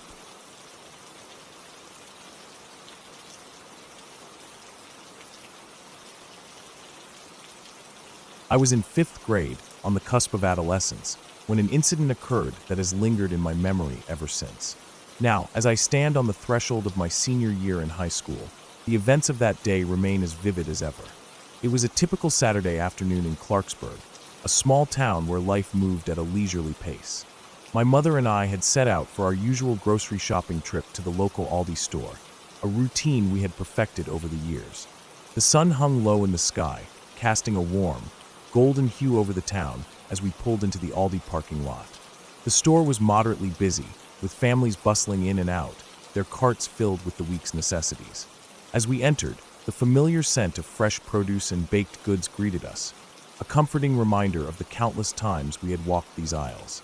After navigating through the store and filling our cart, both my mother and I felt the need to use the restroom before heading home. The restrooms in this particular Aldi were located at the back of the store, adjacent to the storage area. They were single-occupancy facilities, each equipped with a simple lock indicator that displayed occupied or vacant. As we approached, we noticed a small queue outside the women's restroom. 2 women stood patiently, waiting their turn. The men's restroom door was closed, and the occupied sign was illuminated. Just as we arrived, a man wearing what appeared to be a construction worker's outfit, a yellow hard hat, and a tool belt, entered the men's restroom. His attire caught my attention, not because it was unusual, but because it seemed out of place in a grocery store. My mother and I exchanged a brief glance, but thought little of it at the time. Deciding to wait for the men's restroom to become available, I leaned against the wall opposite the door. The minutes ticked by slowly. I watched as the first woman in line for the women's restroom entered, completed her business, and exited. The second woman followed suit, and eventually, my mother took her turn. Each of them spent no more than a few minutes inside. When my mother emerged, she seemed surprised to find me still waiting. In our native language, she remarked on the unusual delay, suggesting that I use the women's restroom since it was now unoccupied. Stubbornly adhering to social norms and personal pride, I declined, insisting on waiting for the men's room. Another few minutes passed, and my mother's concern grew. She questioned whether someone was indeed inside the men's restroom. To reassure me, she approached the door and knocked lightly. There was no response. She tried the handle, and to our surprise, it turned easily. The door swung open to reveal an empty restroom. The occupied sign had been illuminated all this time, yet no one was inside.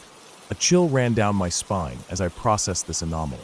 The man in the construction outfit had entered the restroom, and I had been waiting ever since. There was no other exit. The restroom was a simple, windowless room with a toilet and a sink. My mother, ever pragmatic, shrugged it off, suggesting that perhaps the lock was faulty, causing the sign to malfunction. She urged me to use the facility quickly so we could be on our way. As I stepped inside and locked the door behind me, I couldn't shake the uneasy feeling that had settled in my chest. The restroom was unremarkable, identical to countless others I had used before. Yet, the question lingered, where had the man gone? After finishing, I examined the small room more closely. The walls were solid, with no hidden panels or openings. The ceiling was intact, with no signs of tampering. The only vent was a small grate near the floor, far too small for anyone to pass through. Satisfied that there was no logical explanation for the man's disappearance, I washed my hands and exited the restroom. My mother and I didn't discuss the incident further as we left the store and headed home. Life resumed its normal rhythm, and the memory of that day faded into the background. However, as I grew older and occasionally recounted the story to friends, the mystery of the vanishing construction worker remained unsolved. Years later, as I prepared for my final year of high school, I found myself reflecting on that day with a more analytical mind. I considered various possibilities. Had the man somehow slipped out unnoticed while I was distracted? Had there been a hidden exit I had overlooked? Or was it simply a case of a faulty lock and my overactive imagination? Despite my efforts to rationalize the event, I never arrived at a satisfactory conclusion. The memory of that day at the Clarksburg Aldi remains a personal enigma, a reminder of the small mysteries that life occasionally presents, leaving us to ponder their meaning long after the moment has passed.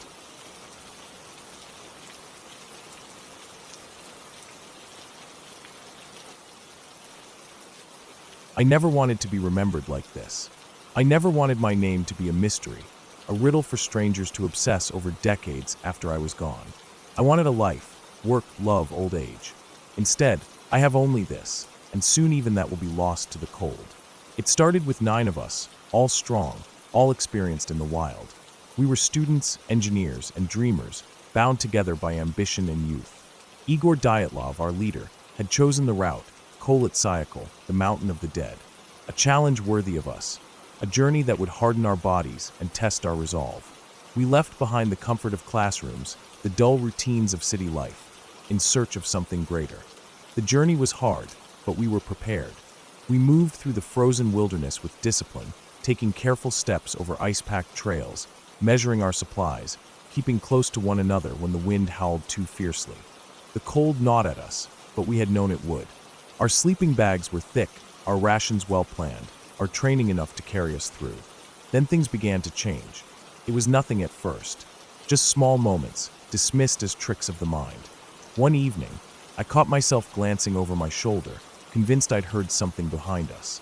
Just the wind, I told myself. Nothing more. The next day, Zenaida asked if anyone else had felt uneasy during the night. No one answered. On the 4th day, as we pressed deeper into the Urals, Yuri Yudin, the only one among us plagued by illness, turned back. A bad back and worsening leg pain made it impossible for him to continue. We wished him well, watching his figure disappear down the slope, heading towards safety, warmth, life. The rest of us moved forward. The climb grew harder, the weather less forgiving. Winds lashed at our exposed skin, and the snowfall thickened into a heavy curtain that swallowed sound and sight. But we pushed on, setting up camp at the base of the ridge. By then, we were too tired to talk, too cold to do anything but huddle together in our tents, sharing what warmth we had left. The night was restless. I woke several times, disturbed by the wind pressing against the fabric of our tent, by the eerie silence that followed between each gust. The darkness outside was absolute, a void that stretched endlessly in every direction. I don't know what woke us the last time, but I remember the fear. One moment, I was half asleep, curled into myself for warmth. The next, panic had gripped us all. I didn't understand at first. My body moved on instinct, fighting against the canvas of the tent as if something had already sealed us inside. I heard tearing fabric, felt snow rushing in. The cold stabbed through my clothes, biting at my skin like fire. Someone scrambled past me. My hands were clumsy with fear, but I pushed forward out anywhere but here. Outside, the wind hit me like a fist, driving breath from my lungs. Snow blinded me, a swirling white hell stretching in every direction. I barely had time to register that I had no boots on, that my coat was still inside the tent, that we had left everything behind in our rush to escape. I turned, expecting to see the others, but I could barely make out their shapes in the storm. They staggered, shielding their faces, some barefoot, others in only socks. Their breath steamed in the frigid air, their bodies hunched against the cold. There was no plan, no logic. We just ran. I didn't know why. I still don't know why. We ran into the storm, away from the tent, away from safety. My mind screamed at me to turn back, to grab supplies, to do anything other than charge blindly into the night. But terror had already taken hold, drowning out reason. I lost track of time. My feet were numb, my skin burning, my hands shaking violently. I could hear the others somewhere ahead, stumbling through the deep snow, panting, coughing. The wind howled, carrying away voices, making everything feel distant and unreal. Then I fell. The ground disappeared beneath me, and I tumbled down an unseen slope, my body twisting through the snow. Pain jolted through me as I hit something hard, my ribs screaming in protest. I gasped, but the air was so cold it felt like swallowing knives. I tried to push myself up, but my limbs were sluggish. My legs had no feeling. My fingers refused to curl into fists. I turned my head, squinting through the white blur. Dark shapes moved nearby. The others. Some were crawling. Others had collapsed, shivering violently. Someone groaned in pain. I tried to call out, but my throat was too dry, too tight. We had nothing. No shelter. No warmth. Just each other. But we were already losing that. I don't remember when I stopped feeling cold. It was gradual, a slow fading of sensation, a numbness creeping through my limbs. I blinked, struggling to keep my eyes open. The snow had softened beneath me, no longer sharp and painful, but inviting, warm. Someone beside me had stopped moving. Their breath had slowed. Their eyes were barely open. I wanted to tell them to stay awake, to fight, but I couldn't move my lips. I couldn't move at all. I thought about Eerie, the one who had turned back, the one who would live. I wondered if he would ever understand how lucky he was. The storm raged on, but it no longer mattered. The cold had won. The mountain had taken us, and the world would never know why. When they found us weeks later, the search teams didn't understand what they were seeing. They tried to make sense of it, to explain why we had fled, why we had torn through our tent from the inside, why we had died so far from shelter, so exposed. Some of us had perished from the cold, frozen in the snow, our bodies stiff and unmarked. Others had suffered injuries too brutal to explain. A fractured skull, shattered ribs, organs crushed as if by some invisible force. One of us was missing her tongue, her eyes, the soft tissue of her face. There were no answers, only theories. An avalanche, some said. Military tests. Paranoia. The wind. But I know the truth. It wasn't an avalanche. The slope was too shallow, the tent too intact. It wasn't weapons. There was no fire, no burns, no blast. It wasn't madness. We had no reason to panic. The mountain took us. It didn't need a reason. It never does.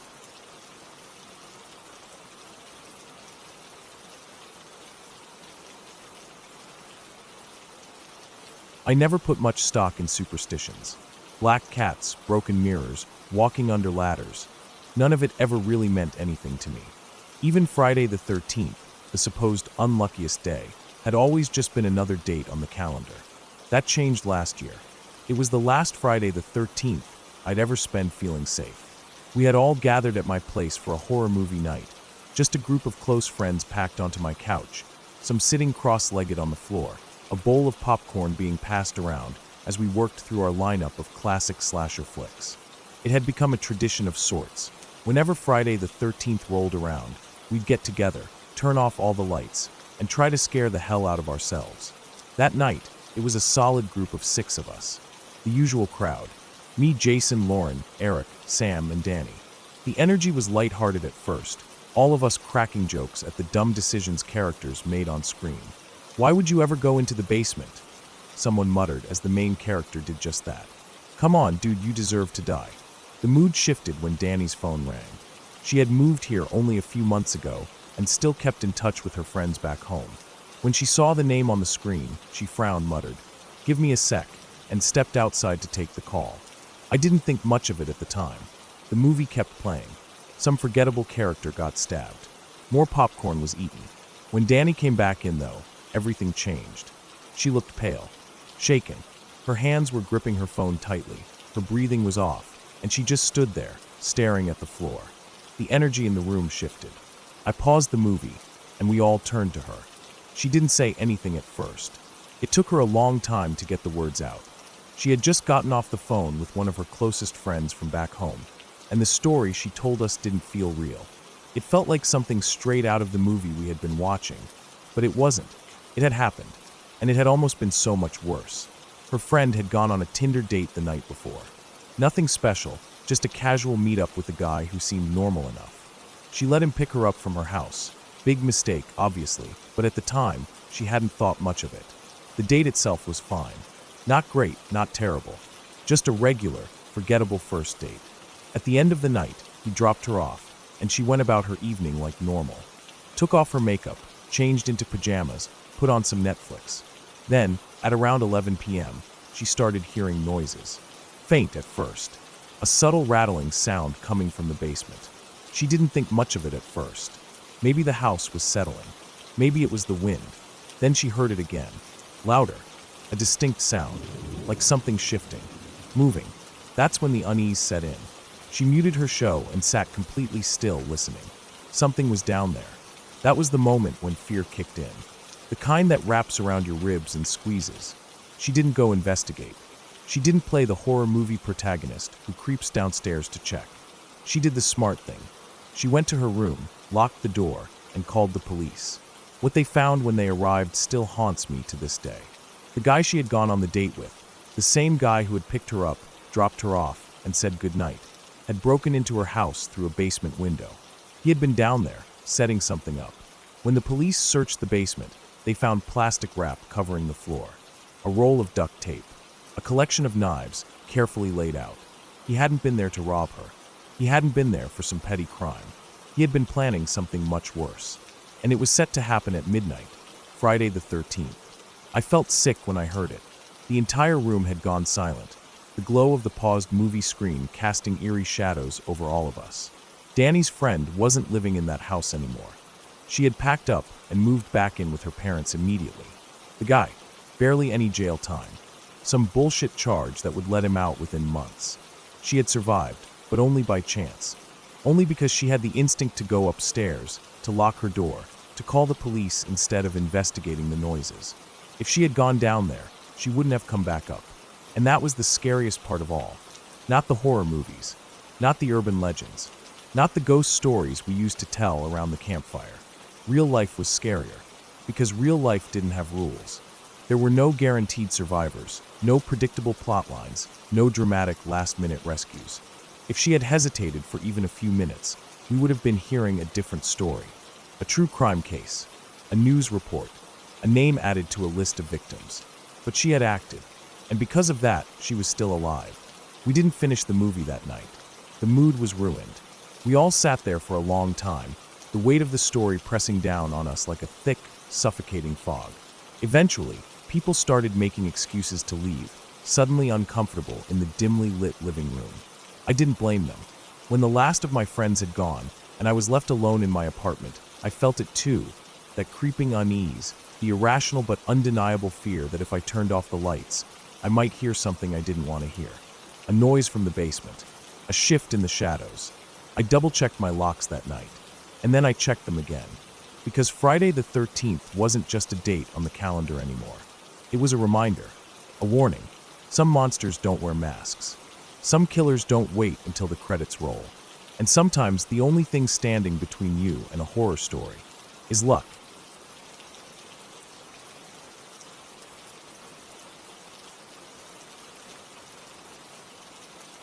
I never wanted to be a hero. I never thought I would be anything, really, except a man trying to keep his head above water in a world that didn't give a damn about people like me. Convicted felon, car thief, ex-con, just another guy who got out of prison and realized that the bars didn't end at the walls. They just stretched into the streets, into the job applications, into every single moment of my life after that. The only job I could get was at an Armadine factory in Los Angeles. It was a filthy, dangerous place. Massive machines, toxic air, workers who were either desperate like me or just waiting to retire before their lungs gave out. The place had a way of making you feel small, like you were just another piece of equipment, easy to replace if something went wrong. I was lucky to even be there.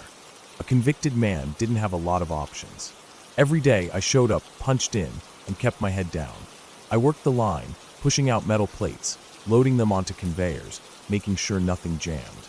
The factory had these massive kilns, radioactive, used to treat the products, whatever the hell that meant. We all knew they were dangerous, but nobody said anything. The bosses didn't care, and we needed the money. That day started like any other. The air was thick with the smell of burnt metal and grease. The sound of machines clanging, hissing, grinding, it never stopped. Sweat stuck to my skin before I even got through my shift. I remember looking at the clock, counting the hours. Just a few more, then I'd go home, sleep, wake up, and do it all over again. Then the kiln jammed. It wasn't a big deal at first. It happened sometimes. The conveyor would get stuck. The product wouldn't move through the heat chambers properly. Normally, we waited, let the system reset, and then things started moving again. Simple. But not that day. The supervisor, a short-tempered bastard who only cared about numbers, stormed over. He was always breathing down my neck, always looking for a reason to remind me that I was lucky to even be there. I could tell by the way he stood that he was about to make my life hell. The kiln needed to be cleared fast. That meant shutting it down, climbing in, and manually fixing the blockage. The rules were clear: full shutdown, let the radiation cool, use the proper equipment. But rules didn't matter when time was money. He gave me an order, and I hesitated. If I refused, I was gone. No job, no paycheck, nothing. I wasn't going back to the streets, and I wasn't going to give him an excuse to fire me. So I went in. The moment I stepped inside the kiln, I could feel the heat. The air was thick, heavy, almost like it was pressing down on me. The metal walls glowed faintly, the radiation humming through them. I moved quickly, reaching for the blockage, trying to dislodge it. My hands were shaking.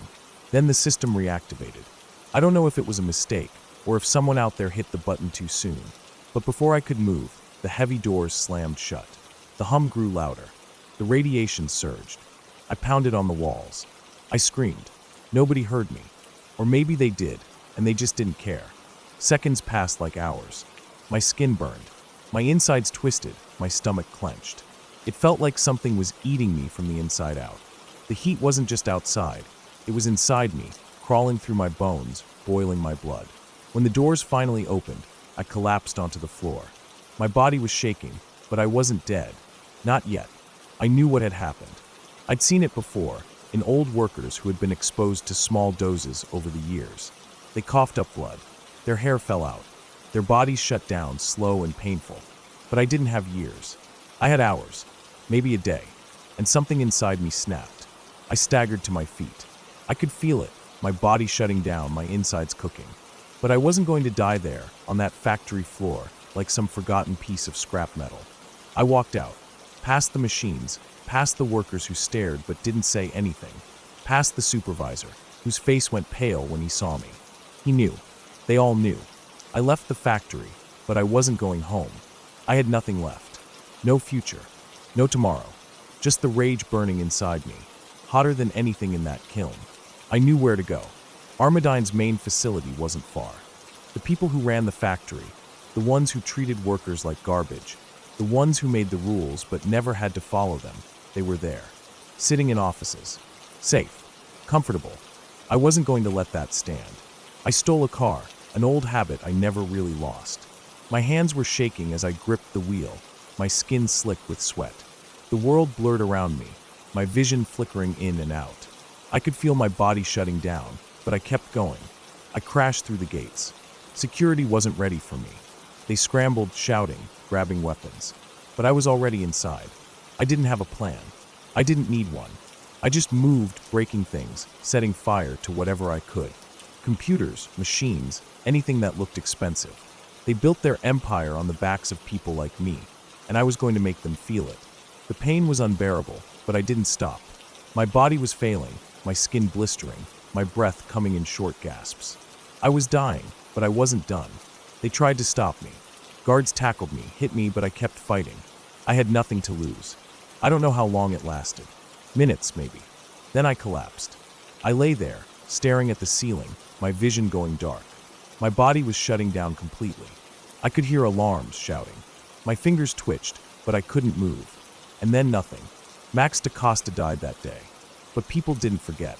They talked about what I did, about how I stood up, how I fought back, how I made them see what they had done to us. They called me a hero. I wasn't a hero. I was just a man who had nothing left to lose. But in the end, maybe that was enough.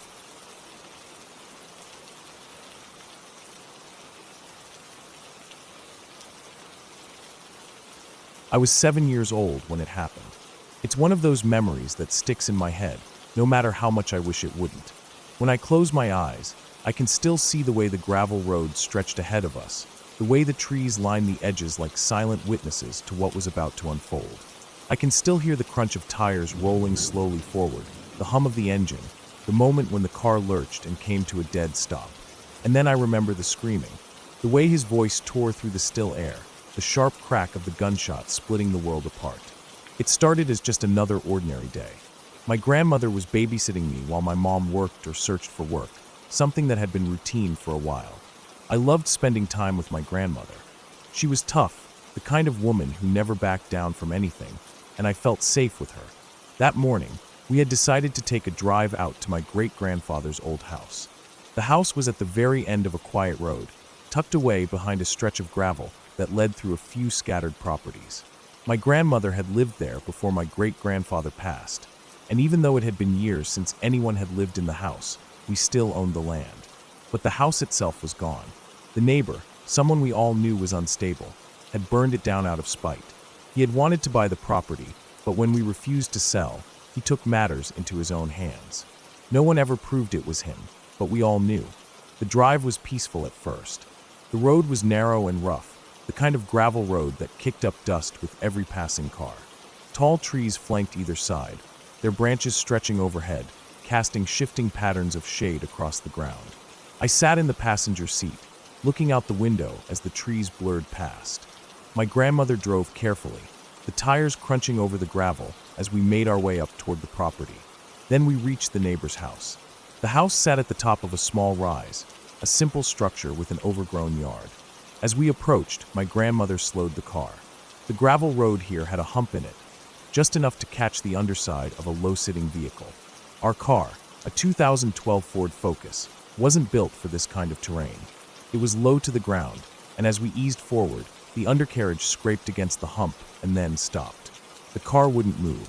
My grandmother tried pressing the gas, but the tires only spun uselessly against the gravel. The car rocked slightly but stayed stuck. We weren't on the neighbor's property, but we were close enough to make me uneasy. Even at 7, I knew that this man wasn't someone to mess with. My grandmother put the car in park, took a deep breath, and then stepped out. I followed, my small hands clenching into fists as I watched her try to assess the situation. She told me to stay back as she tried rocking the car, shifting the gears, pressing the gas gently. Nothing worked. The car wouldn't budge. And then the front door of the neighbor's house slammed open. The sound made me jump, my heart hammering in my chest. A man stormed out, his face twisted in rage. He was older, rough-looking, with a wild sort of energy that made my stomach twist into knots. His voice was loud, sharp, and filled with anger as he screamed at us to get off his property. I froze. My grandmother, however, was not the type to back down.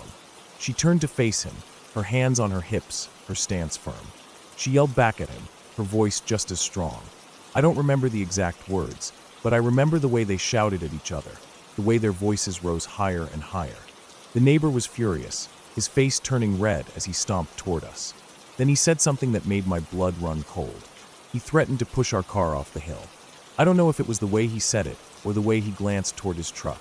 A massive 2007 Dodge Ram 2500, parked just a few feet away. But I believed him. I believed that he would do it, that he would ram his truck into ours and send us tumbling down the incline. That's when I started crying. I was standing by the car, my body shaking, my hands clenched into fists. My grandmother turned to me, trying to comfort me, telling me it would be okay. But I could barely hear her over the pounding of my heart. The neighbor kept yelling, his voice cutting through the air like a blade. Then he turned and disappeared into his house. For a brief second, there was silence. The only sound was the wind rustling through the trees, the distant chirping of birds. I remember staring at the open door, my breath caught in my throat. I didn't know what was happening, but I knew it wasn't good. And then he came back. This time, he was holding a shotgun. The world seemed to slow down. I could see the way the sunlight glinted off the metal, the way his fingers curled around the stock. He cocked it, the sound sharp and unmistakable, and then he raised it into the air and fired. The blast was deafening. The sound ripped through the air, echoing through the trees. My ears rang. My body felt frozen, my legs weak. I didn't know what to do, didn't know where to go. My grandmother didn't hesitate. She grabbed my arm, her grip tight, and practically shoved me toward the car. "Get in." I scrambled into the passenger seat, my hands shaking as I fumbled with the seatbelt. My grandmother jumped into the driver's seat and slammed her foot down on the gas. The tires spun, the engine roared, but the car didn't move. We were still stuck. Panic clawed at my chest. I turned, my wide eyes locking onto the neighbor. He was still standing there, the shotgun in his hands, watching us. My grandfather, who had been outside the car, rushed to the front and began pushing. The car rocked. My grandmother kept her foot on the gas, the tires kicking up dust and gravel. I felt the car shift slightly. My grandfather pushed harder, his face red with effort. For a second, I thought it wasn't going to work. Then, finally, the car lurched forward. The moment we were free, my grandmother didn't hesitate. She threw the car into reverse, spinning us around so fast that my head slammed against the seat. Gravel sprayed up behind us as she floored it, speeding back down the road. I twisted in my seat, looking out the rear window. The neighbor stood there, shotgun still in hand, watching us go. He didn't move, didn't chase us, just stood there, watching. We didn't stop driving until we were miles away. I don't remember what happened after that. I don't remember what we said to each other, if we called anyone, if we ever went back. But I remember the fear. I remember the way my hands wouldn't stop shaking, the way my grandmother's grip on the steering wheel was white-knuckled. And I remember knowing, even at 7 years old, that if we hadn't gotten out of there when we did, if we had stayed just a moment longer, he might have aimed that shotgun somewhere else, and pulled the trigger again.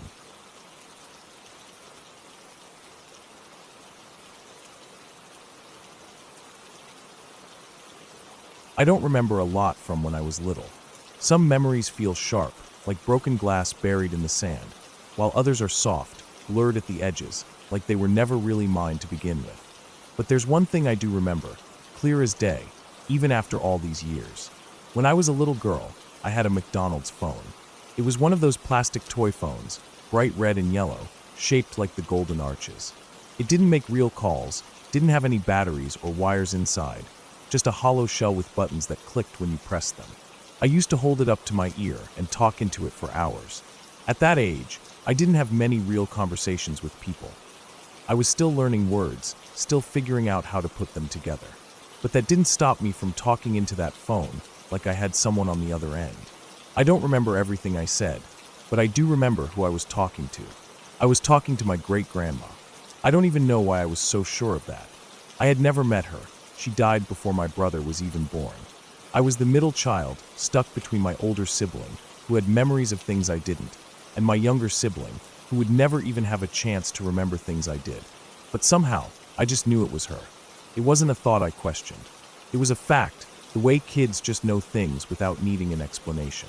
At the time, nobody thought much of it. I was just a little kid playing pretend, filling in the empty spaces of my world with things only I could see. My mom and grandma would watch me sometimes, smiling as I pressed the plastic phone to my ear, giggling as I nodded like I was in a real conversation. I guess they thought it was cute. That changed one afternoon. I was sitting on the living room floor, legs crossed, the McDonald's phone pressed tight against my ear. My mom was on the couch, flipping through a magazine, and my grandma was in the recliner near the TV. I was in my own little world, talking like I always did, when my mom glanced over at me. "Who are you talking to?" she asked. I didn't even hesitate. Great-grandma. I was too young to understand why the air in the room suddenly felt heavier. My mom gave a small laugh, one of those nervous, uncertain laughs adults do when they don't know what to say. "Oh, really?" she said. She wasn't expecting me to answer. It was just one of those things you say to humor a child. But I did answer. I said, without even looking up, "She's hurting. She had to take pills." The moment those words left my mouth, the room changed. I don't know how to explain it. It wasn't like something you could see or touch. It was just different. The air felt thick, heavy, like everything had frozen in place. I finally looked up. My mom was staring at me, her face pale. My grandma had gone completely still in her chair.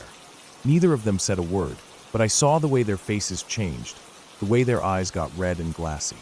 I didn't understand why. And then, just like that, they started crying. I didn't know why. I just sat there on the floor, holding my little toy phone, watching them. I didn't feel sad. I didn't feel scared. I just felt confused. What had I said?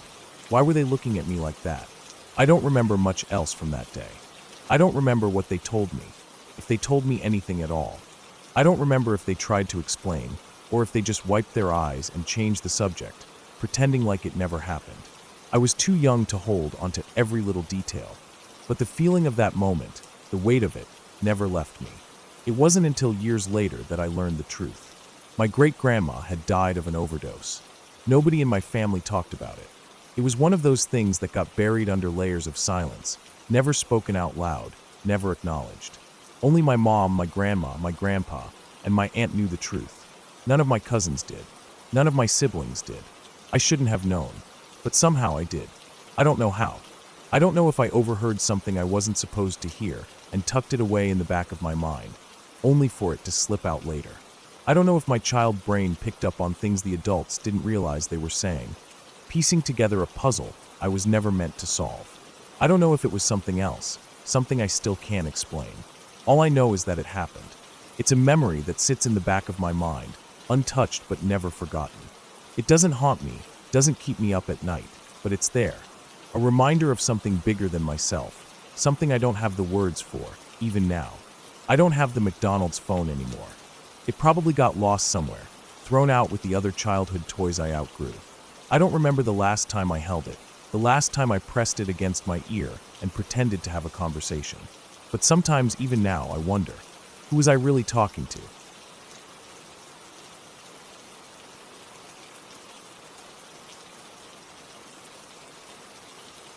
I didn't believe in the paranormal when I was younger. I never paid much attention to ghost stories or horror movies. I thought all that was just made up, things people told each other for fun, just to get a reaction. I wasn't scared of the dark, and I never believed in monsters hiding under my bed. But there's one night from my childhood that has stuck with me, a night that I still think about even now, years later. At the time, I was about 10 years old, and my family lived in a modest two-story house. It wasn't anything fancy, but it was home. My bedroom was on the second floor, just down the hall from my brother's room.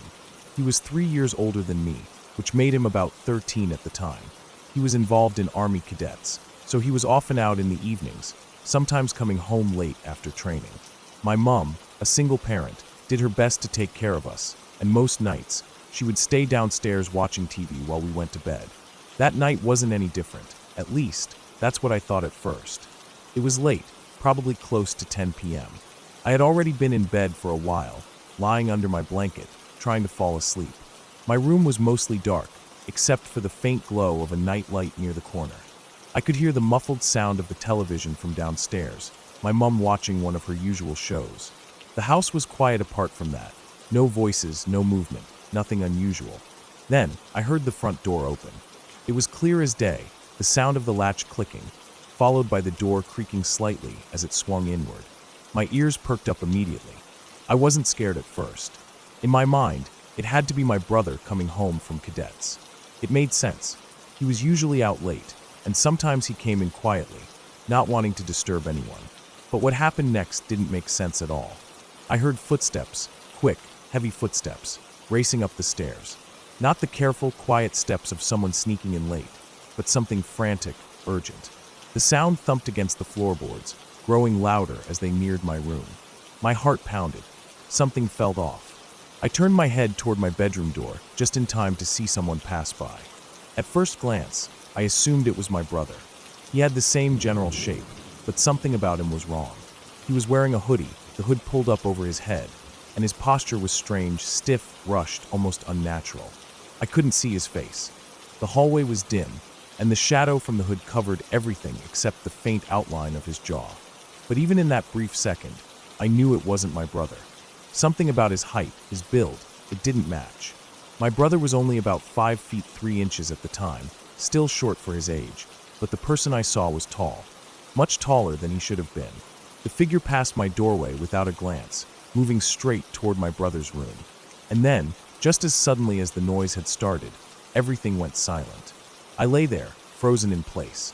I wanted to believe that it really was my brother, that maybe my mind was playing tricks on me, but my gut told me otherwise. Every part of me screamed that something was wrong. I slowly pulled my blanket up over my head, my breathing shallow, trying to make myself as small as possible. The house was quiet again, but I didn't dare move. Then I heard it. Breathing. Not mine. Not my mom's from downstairs. Not the soft snoring of someone asleep. This was different. It was deep, heavy, almost labored. Like someone standing completely still, panting softly in the darkness. I couldn't see anything under the blanket, but I could hear it. It wasn't far, just a few feet away, standing in the hallway right outside my room. I didn't move. I didn't breathe. Seconds passed. Then a full minute. Maybe longer.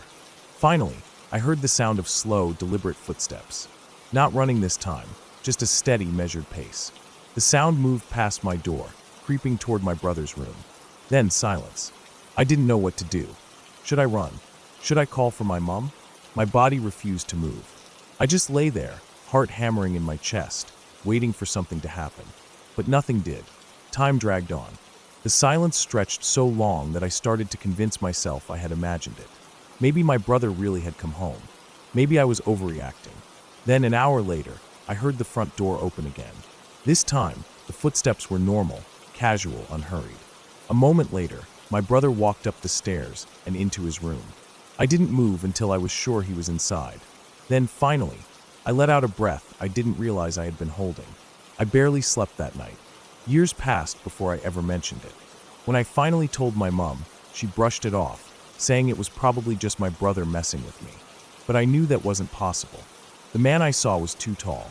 My brother wasn't even close to that height at the time. I tried to forget about it, to convince myself it didn't happen the way I remembered. But the feeling never left me. Even now, when I think back to that night, a chill runs down my spine. Because if it wasn't my brother, then who the hell was in our house that night? And what was he doing in my brother's room for an hour?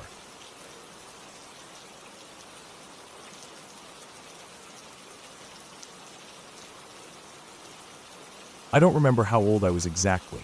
Maybe 6, maybe 7. I was young enough that I still wanted to be close to my mom when I got scared, but old enough that I wanted to pretend I wasn't scared in the first place. That didn't last long on this trip. We were camping, just like we always did. My family wasn't the kind that stayed in big RVs with a TV inside. We had tents, sleeping bags, and whatever we could fit in the trunk of the car. This time, we had picked a spot that felt more isolated than usual. No other campers nearby. Just us trees and open land. The evening had been normal at first. We had a fire going, roasting marshmallows, watching the flames crackle. It was warm enough that the fire wasn't really needed, but sitting around one just felt right. The only strange thing about the night was the moon. It wasn't the usual pale white or soft yellow. It was a deep burnt orange, almost red, hanging low in the sky like something out of a bad dream. I remember staring at it, thinking it looked too big, too unnatural. It gave everything a strange, eerie glow, stretching our shadows long across the ground. The trees looked taller, the darkness thicker. I didn't say anything about it, though. Maybe because I thought my mom would tell me it was normal.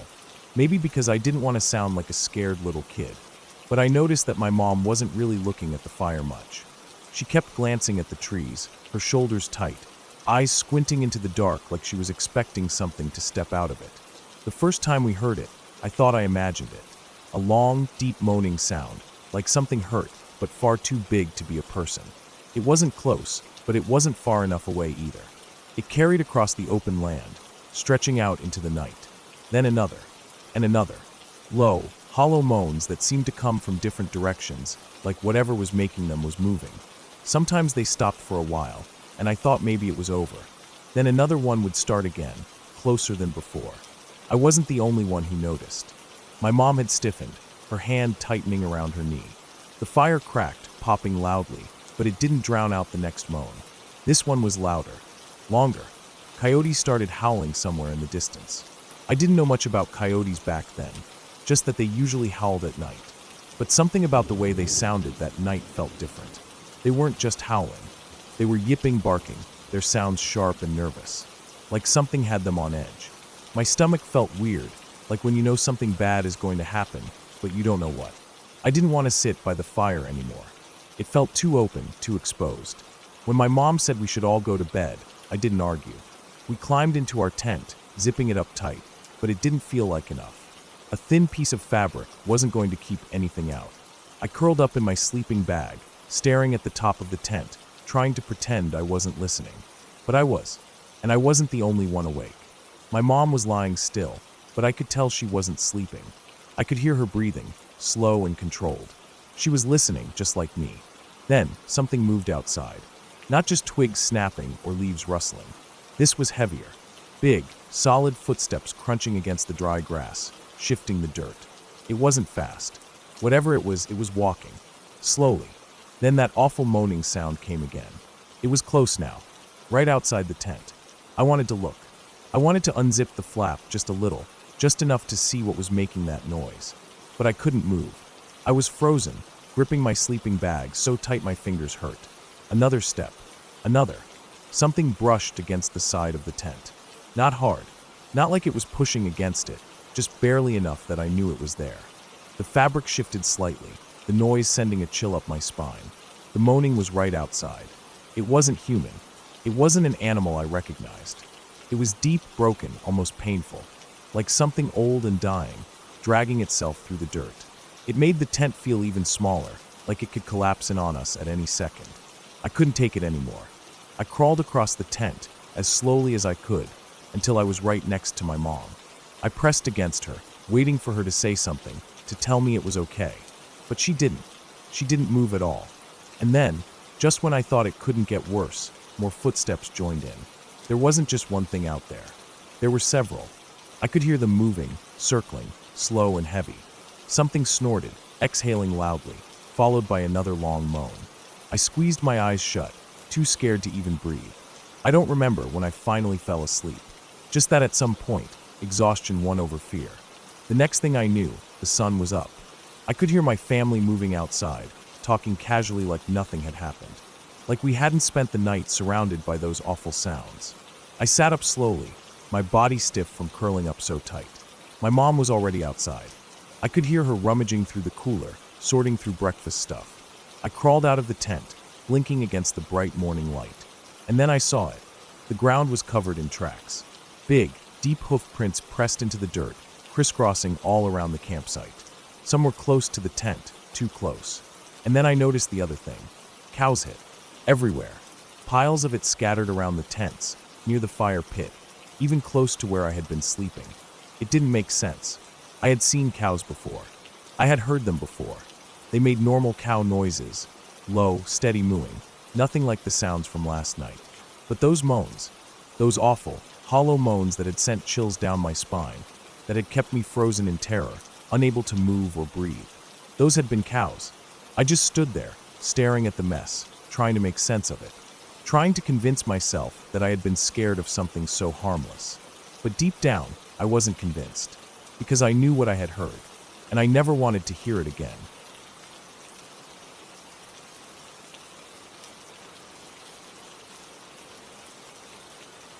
I don't know how old I was. Somewhere between 6 and 8, maybe. The kind of age where everything still feels big, where shadows stretch longer, where your room at night feels like an entirely different place than it does in the daylight. I remember lying in bed, facing the wall, my blanket pulled up just below my chin. I always liked sleeping that way, on my side, turned away from the room. Maybe it was some leftover instinct from childhood, some part of my brain that thought, if I don't look at the room, nothing can get me. It was late. I know that much. The kind of late where the house settles into deep silence, where the faintest noises seem to stretch forever. I had just woken up from a bad dream. I don't remember all of it, just that it involved a werewolf. I had a ridiculous fear of them as a kid. I knew they weren't real, of course, but that never stopped me from feeling like they could be. The way they were always lurking in the dark corners of my mind, just waiting for me to be alone. I tried to settle back down, willing myself to focus on the familiar things in my room. The dim glow of my nightlight reflecting off the wall, the weight of my blanket, the slight chill of the air. I didn't want to think about the dream. I just wanted to go back to sleep. That's when I felt it. A touch. Not a hand, not fingers. Something else. It scraped against my back, slow and deliberate. A dull, metallic drag, like the curve of a spoon or a ladle tracing a path along my spine through the fabric of my pajama shirt. My whole body went rigid. I held my breath.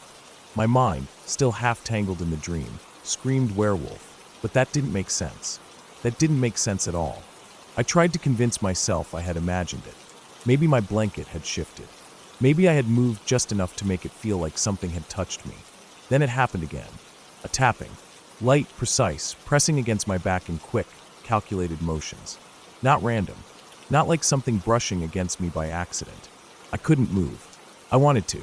Every nerve in my body told me to turn, to look, to do something. But I couldn't. I just lay there, frozen, every muscle locked tight. I could hear the silence in the room pressing down around me. The faint hum of the house settling. The distant tick of the clock in the hallway.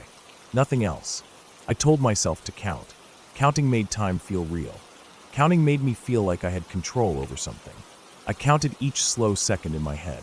10, 20, 30, a minute, 2, 5. The tapping stopped. I still didn't move.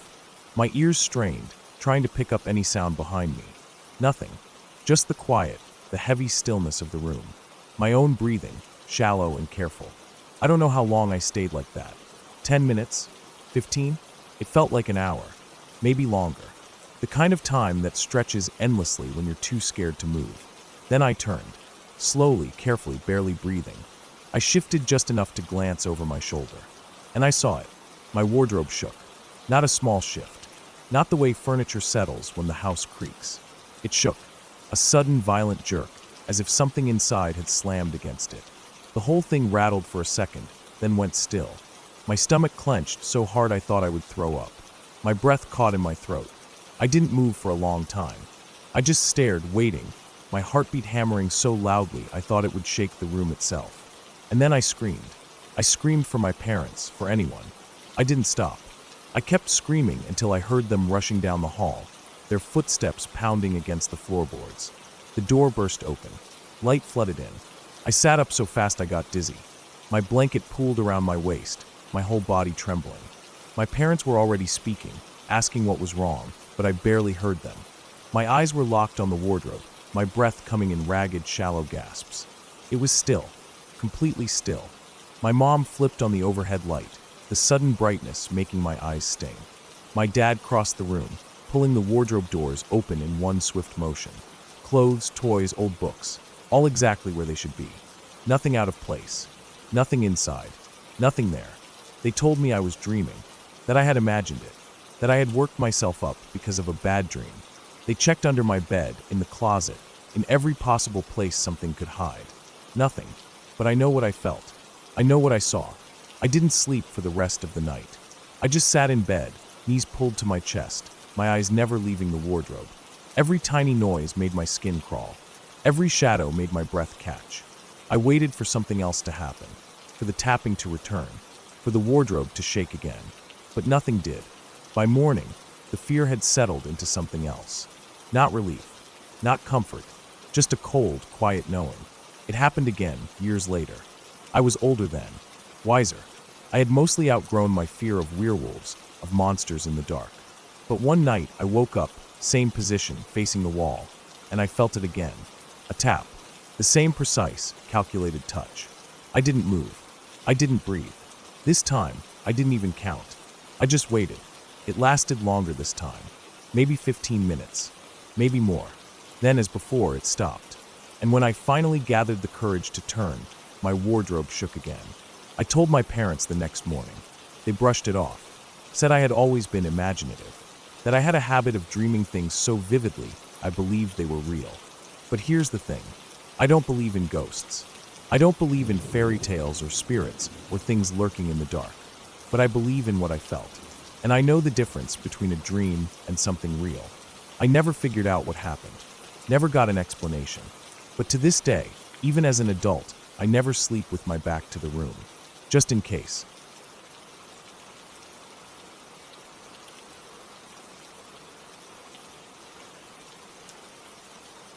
I went to a small college in Pennsylvania in the 1980s.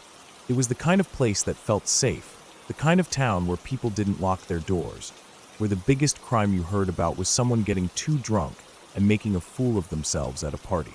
But during the spring of 1985, everything changed. A guy was going around mugging women near campus. At first, it seemed like random attacks, someone walking back to their dorm alone, a girl cutting through a dark parking lot, another walking home from the library after hours. We all thought it was just about money, but deep down, none of us really believed that. Something about it didn't feel right. Back then, we weren't allowed to have anything for self-defense. No mace, no pepper spray, nothing. So we got creative. A lot of girls carried metal dining hall forks in their bags. Some tucked nail files into their pockets or bags. I kept a metal nail file on my nightstand next to a giant can of hairspray. That stuff wasn't just for big 80s hair. It was flammable, it stung like hell if sprayed in someone's eyes, and it gave me a little peace of mind. I was lucky enough to have a dorm room to myself that semester. Most of the time, I loved it. The extra space, the quiet, not having to deal with a roommate's mess. But after the attack started, being alone at night didn't feel so great.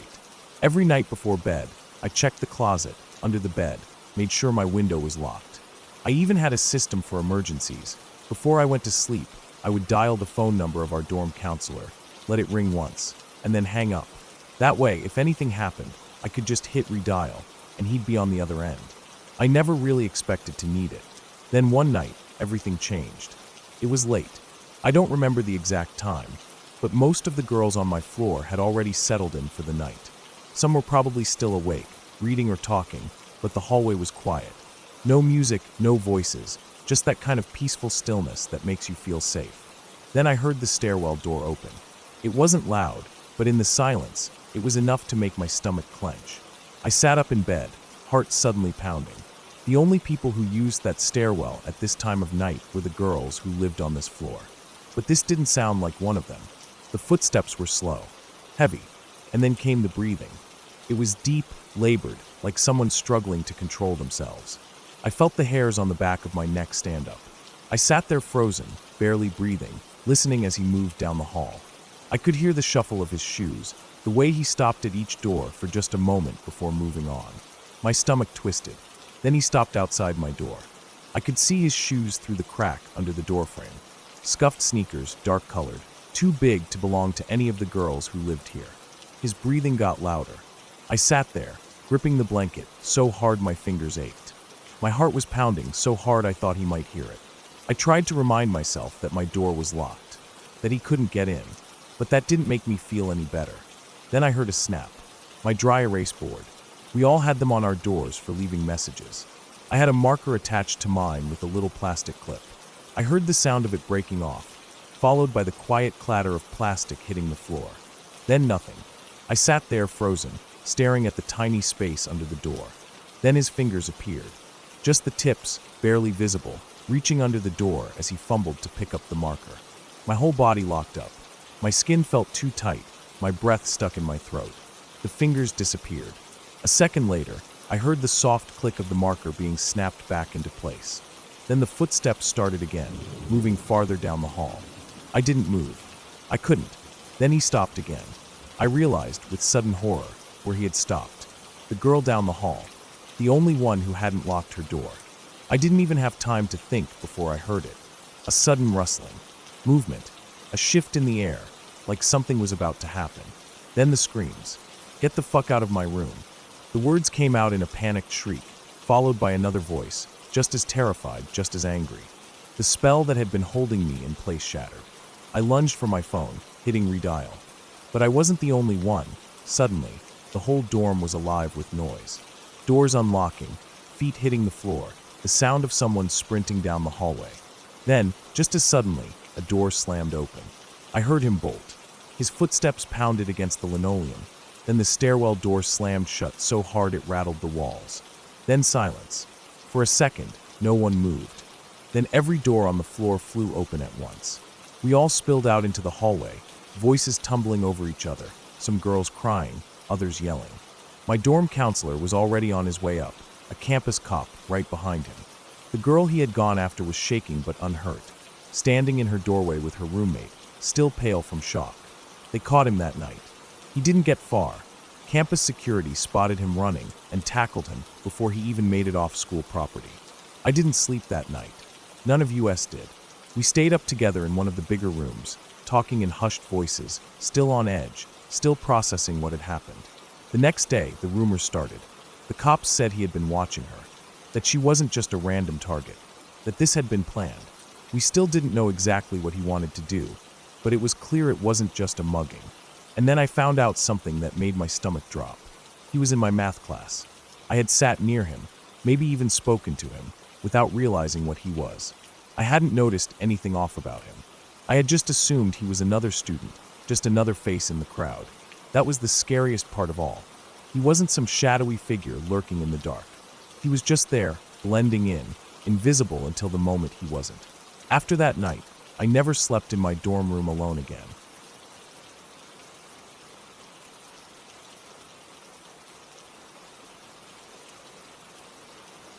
The woods had a way of swallowing sound. That was one of the first things I noticed whenever I went on these solo trips. Out here, away from towns and roads, everything was muffled, except for the occasional snap of a twig or the rustling of something moving just beyond sight. Even the wind barely made a sound, just a whisper through the leaves. I had been hiking for most of the day, testing out my bug-out bag and gear, like I'd done plenty of times before. This trip wasn't about relaxing. It was about seeing what worked and what didn't. Every time I went out, I'd adjust my setup, lighten the load, swap out tools, figure out what was actually useful versus what was just weighing me down. That was the whole point.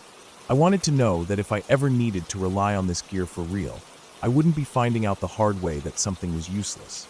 By the time I found a decent spot to camp, the sun was low.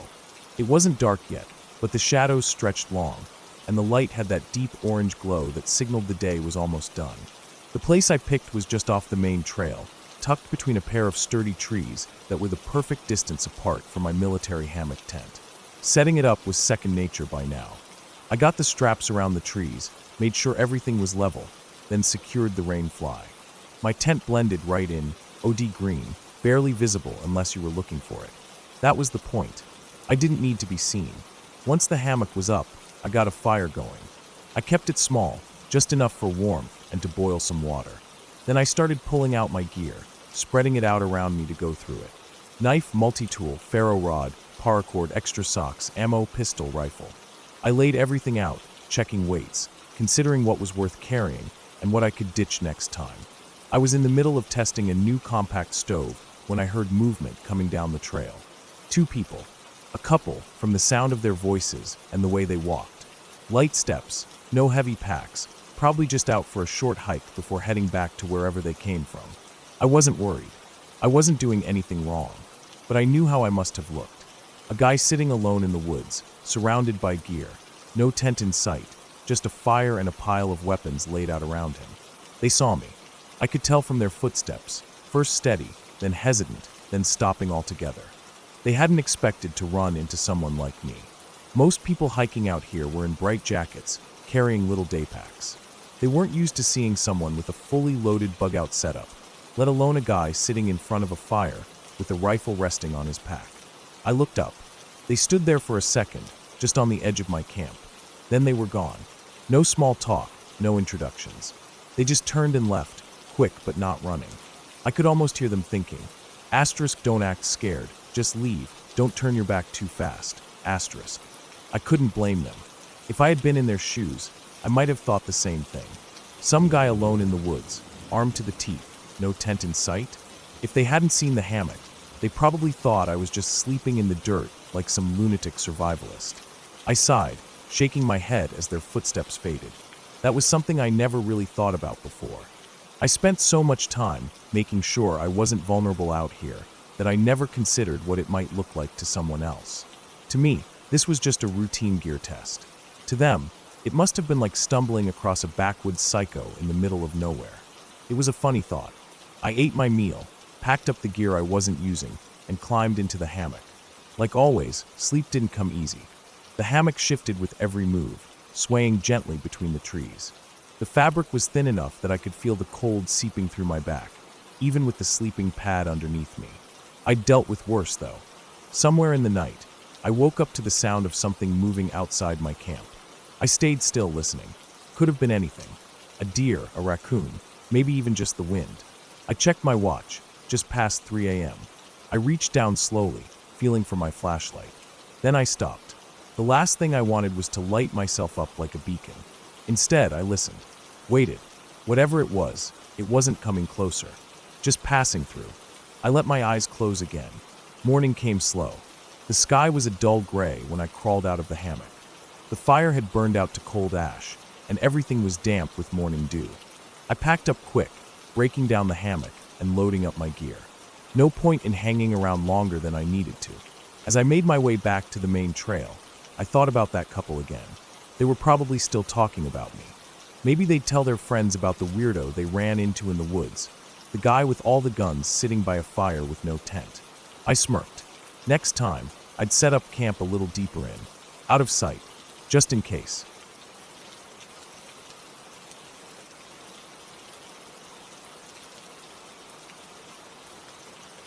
I never thought I would be the kind of person to freeze up in fear. I always assumed I would react quickly, do the right thing, maybe even fight back if I had to. But when I walked into my own home and realized I wasn't alone, all of that disappeared. I became something smaller, something helpless, something I had never felt before. And the worst part, I didn't even realize how much danger I was in until it was over. My partner and I were living in a tiny apartment at the time. Calling it an apartment was almost too generous. It was more of a converted storage space, barely big enough for the two of us.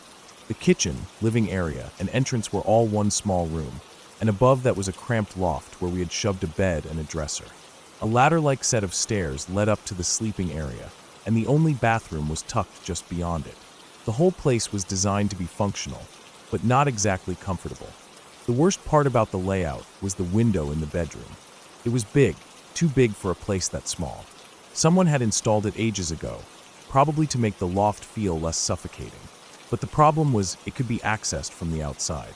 It wasn't ground level, but it wasn't so high that someone determined couldn't reach it. I had joked before that all it would take was a ladder or some kind of prop to boost someone up, and they could climb in easily. At the time, it was just that, a joke, a passing thought. That afternoon, I left to pick up a few things from the corner store. It wasn't a planned trip, just something quick. I needed milk and some snacks, and since the store was right next to my building, I figured I'd be back in no time. I didn't lock the bedroom window when I left. I never did. We always kept it shut, but we never thought to lock it. The whole trip took maybe 15 minutes.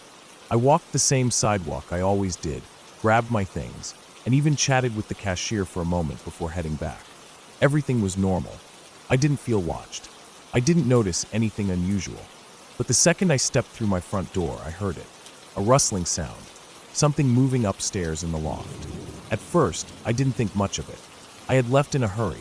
Maybe I'd forgotten to close the window, and the wind had knocked something over. Or maybe my partner had come home early from work. That was my first real assumption, that he had come home without telling me. I wasn't scared. Not yet. I called out his name. The reply wasn't his voice. It wasn't even in English. A deep, unfamiliar voice responded to me, speaking in a language I didn't understand. That was the moment it hit me. Someone was in my house. Someone who wasn't supposed to be there. I felt my body seize up.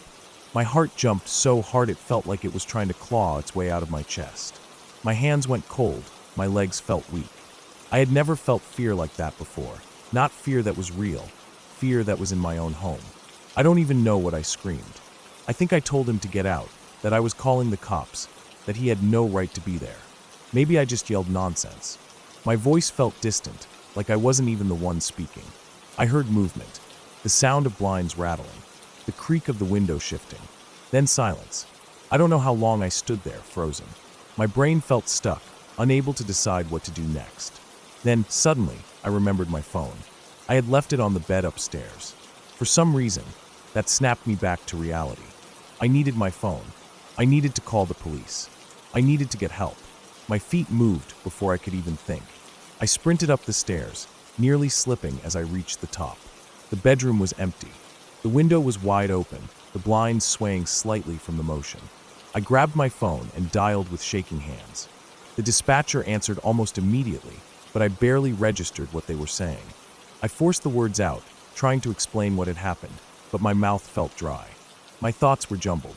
It was only when they asked me if I was in a safe place that I realized I didn't know. I had no idea if the man was still nearby, if he had truly left, if he was waiting outside, watching. The police arrived quickly, faster than I expected. By then, I had moved back downstairs, standing near the front door, ready to bolt if I had to. The officers checked the apartment first, clearing every space, but I already knew he was gone. They found the evidence, though. The window had been forced open from the outside. On the ground beneath it, they found an old bicycle propped against the wall, just the right height to be used as a stepping stool. That was when the realization hit me. He had been watching me. He had been waiting for me to leave. He must have known my routine, noticed how long I was usually gone. He had been prepared, and I had come back too soon.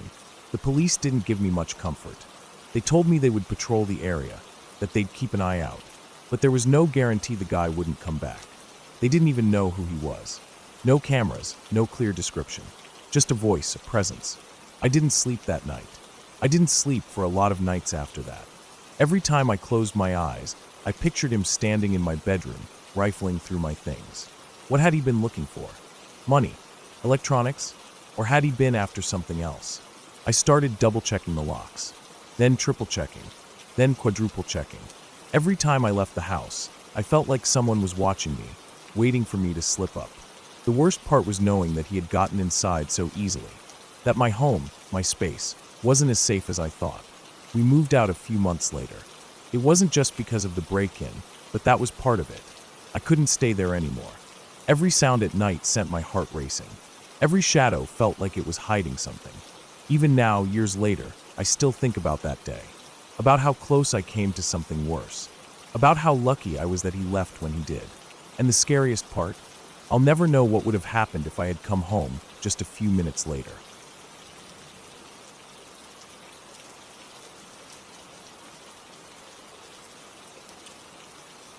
When I was a kid, there was a massive building in our neighborhood that used to be an army barracks. It was an old, sprawling structure with high gray walls and rows of small, rectangular windows, all lined up like empty eye sockets. By the time I was old enough to care about it, the place had already been turned into a nursery. My parents told me that before I was born, soldiers had lived there. The idea of people sleeping in rows of bunks, marching around in boots, and training in the courtyard made it seem even bigger, even more mysterious. But to me, and most of the kids my age, it was just a place where toddlers went during the day. When I was about 8, they shut the place down. The building was just too old. They moved the nursery across the street into a new, modern-looking place, and the old barracks were left to rot. At first, nothing really changed. The building was still standing, but now the windows were dark, and no one went in or out. The gate at the front, which had once stood open for parents dropping off their kids, was locked with a thick chain. It felt strange passing by, seeing it so still. The old army building had always been full of noise, children laughing, parents calling out, teachers blowing whistles. Now it was silent. That silence didn't last long. Older kids in the neighborhood started messing with it. I don't know who broke the first window, but once one was shattered, more followed.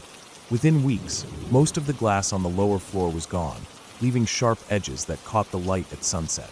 Some kids even managed to pry open a side door. After that, it became a hangout for teenagers looking for a thrill. They filmed themselves sneaking inside, walking through the dark hallways, whispering into the camera like ghost hunters. They called it exploring lost places, but it was more about proving they weren't scared. They uploaded their videos online, showing shaky footage of peeling wallpaper, old toys left behind, and graffiti scrawled on the walls. They made up stories about the place, about the army, about the nursery, about kids who had supposedly disappeared. I watched every video I could find, my stomach twisting with a mix of fear and fascination. I wanted to go inside. One evening, I told my best friend about it. We sat on the curb across the street from the abandoned building, watching the last bit of daylight fade behind it. I imagined what it would be like to step through that broken door, to walk the empty hallways where soldiers and little kids had once stood. My friend wasn't so sure. He told me it was stupid, that we'd get caught, that our parents would kill us. But I could tell he was curious too. We never got the chance. One night, everything changed. It started with the sound of sirens. My parents had already put me to bed, but I heard them echoing through the neighborhood, one after another, getting louder. I sat up in the dark, my heart pounding. I ran to my window and pushed the curtains aside, just in time to see the blue and red lights flashing against the cracked walls of the barracks. At first, I thought maybe someone had set a fire, or maybe the police had finally caught some of the kids who snuck inside. But then more vehicles arrived. Police, ambulances. There were officers standing by the entrance, talking into their radios. People were gathering on the sidewalk, whispering, pointing. I wanted to know what was happening. I slipped out of my room as quietly as I could, my socks silent on the wooden floor. My parents were in the living room, watching from the window. My dad's arms were crossed. My mom was biting her lip. I crept up beside them, staying just out of their line of sight. Then I saw the stretcher. It came out of the building slowly, carried by 2 paramedics. There was something on it, covered by a thick white sheet. The shape underneath was too still. I swallowed hard. A body. The next morning, everyone in the neighborhood was talking about it. I didn't have to ask my parents what had happened. Kids at school were already spreading the story. A group of teenagers had gone into the barracks that night, filming another one of their videos. They wandered through the dark hallways, whispering to each other, laughing. Then they found her, a dead woman. She was lying on an old bed in one of the rooms that used to be a nursery. She looked like she was asleep. She was wearing a nightgown, and she had been there for weeks. I remember how quiet it got when I heard that part. A missing person, a woman with dementia. She had wandered away from wherever she was staying, somehow made it across the street, and walked right back into the place she had once lived. Maybe in her mind, it was still the nursery. Maybe she thought she still belonged there. She found an old bed, laid down, and never woke up. She had been missing for so long that by the time the kids found her, the cold had taken its toll. For days, I couldn't stop thinking about her. I imagined her walking through the empty halls, confused, looking for familiar faces that weren't there. I imagined her lying down, pulling the blanket over herself, feeling safe in a place that hadn't been safe for years. I imagined the moment she closed her eyes, believing that when she woke up, the world would be the way she remembered it. The old barracks didn't last long after that. The police kept people away for a while, and then the demolition crews arrived. They tore it down piece by piece until there was nothing left but rubble. Then they cleared that away too. Eventually, they built a playground where it once stood. Bright yellow slides, swings, a merry-go-round. But sometimes, even years later, when I walked past that playground, I still pictured the building that used to stand there. I still pictured the woman in the nightgown, lying down in her old bed, closing her eyes, waiting to wake up.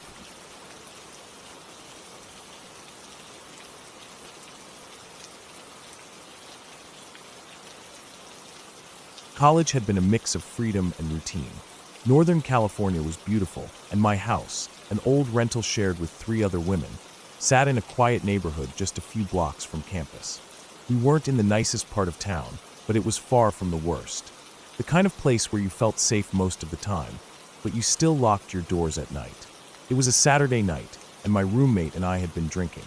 Not a wild party, just the 2 of us at home, sipping cheap vodka mixed with whatever juice we had left in the fridge, talking about nothing, letting the buzz take over.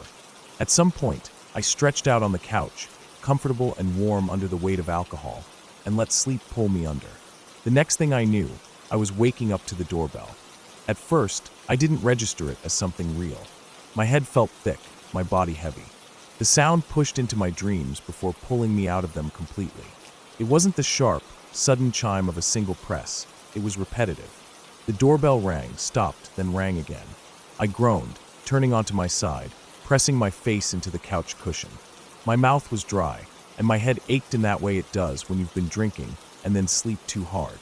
It took me another few rings to really understand that someone was at the door, pressing the bell over and over. I sat up slowly. The room was dark, the only light coming from the kitchen, where we'd left the oven light on. Everything was still, the air in the house stale and quiet. I could hear my other roommate snoring faintly from her bedroom. I blinked at the front door, trying to wake myself up fully. The doorbell rang again. Annoyed now, I pulled myself off the couch, stumbling slightly, still a little drunk, still groggy. The floor felt cold under my bare feet as I shuffled toward the door. There was no peephole, just a small, rectangular window next to the door, covered by a thin curtain.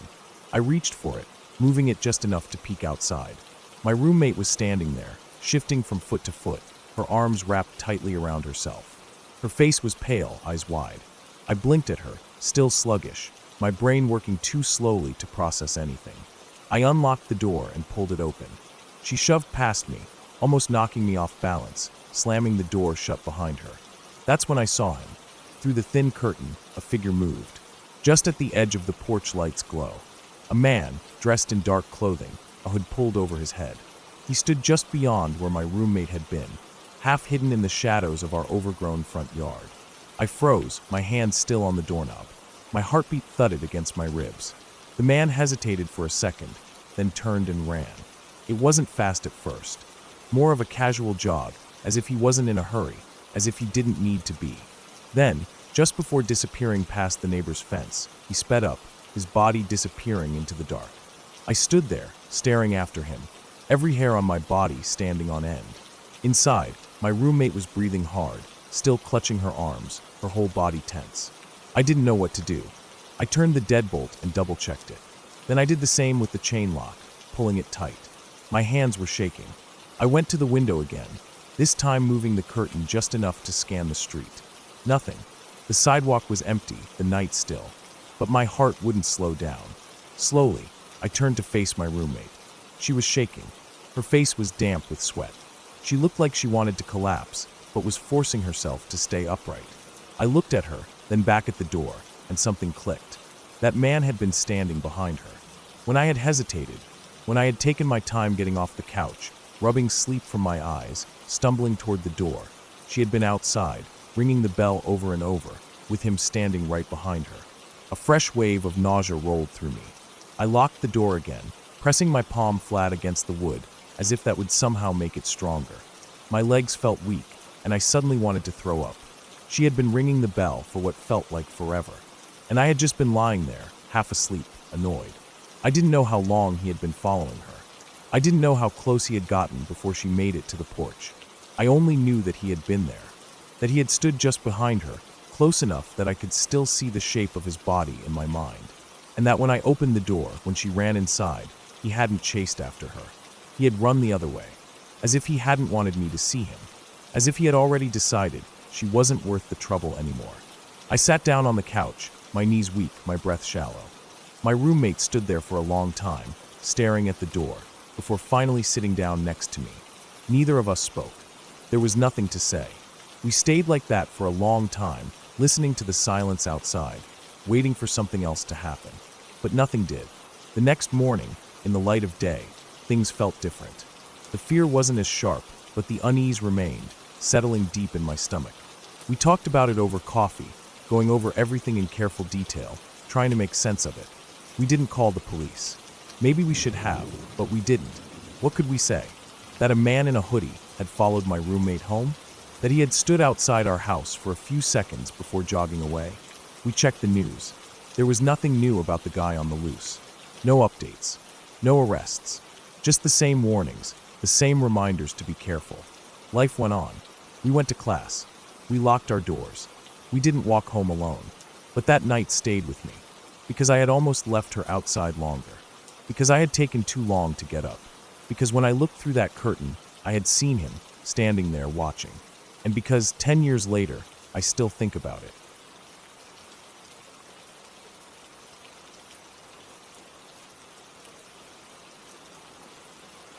I don't remember the accident. I was too young.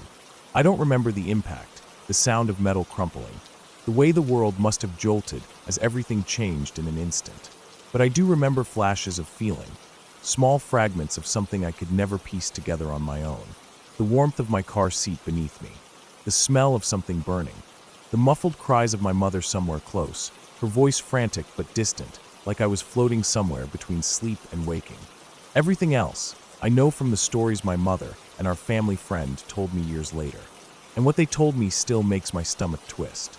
It happened in the early 2000s. We lived in a small town about 30 miles outside of a bigger city, a quiet place where everyone knew each other. My mom, my grandmother, and a family friend had taken a trip into the city for the day, probably for errands or shopping, something mundane. I had gone with them. I was only 2 or 3 years old, strapped securely in my car seat in the back. It was late afternoon when we were driving home. The sun hung low in the sky, stretching long shadows across the road. We must have been tired, ready to be home, to settle back into the comfort of familiarity. But we never made it. Somewhere along the way, something went wrong. Maybe it was another driver's mistake, maybe a miscalculation, maybe just bad luck, but the car was suddenly out of control. There was no time to react.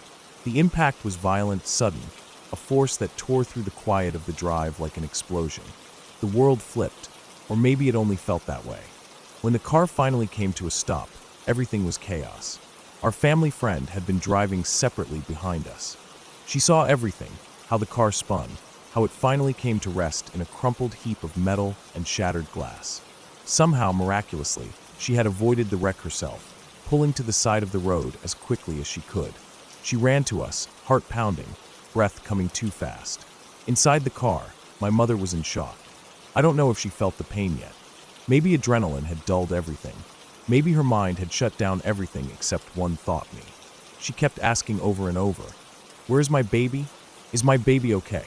She was barely aware of the paramedics who had arrived, their voices steady but urgent as they worked to get her and my grandmother out.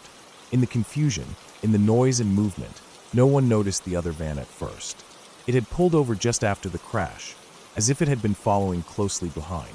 Later, our family friend would say she thought it was someone stopping to help.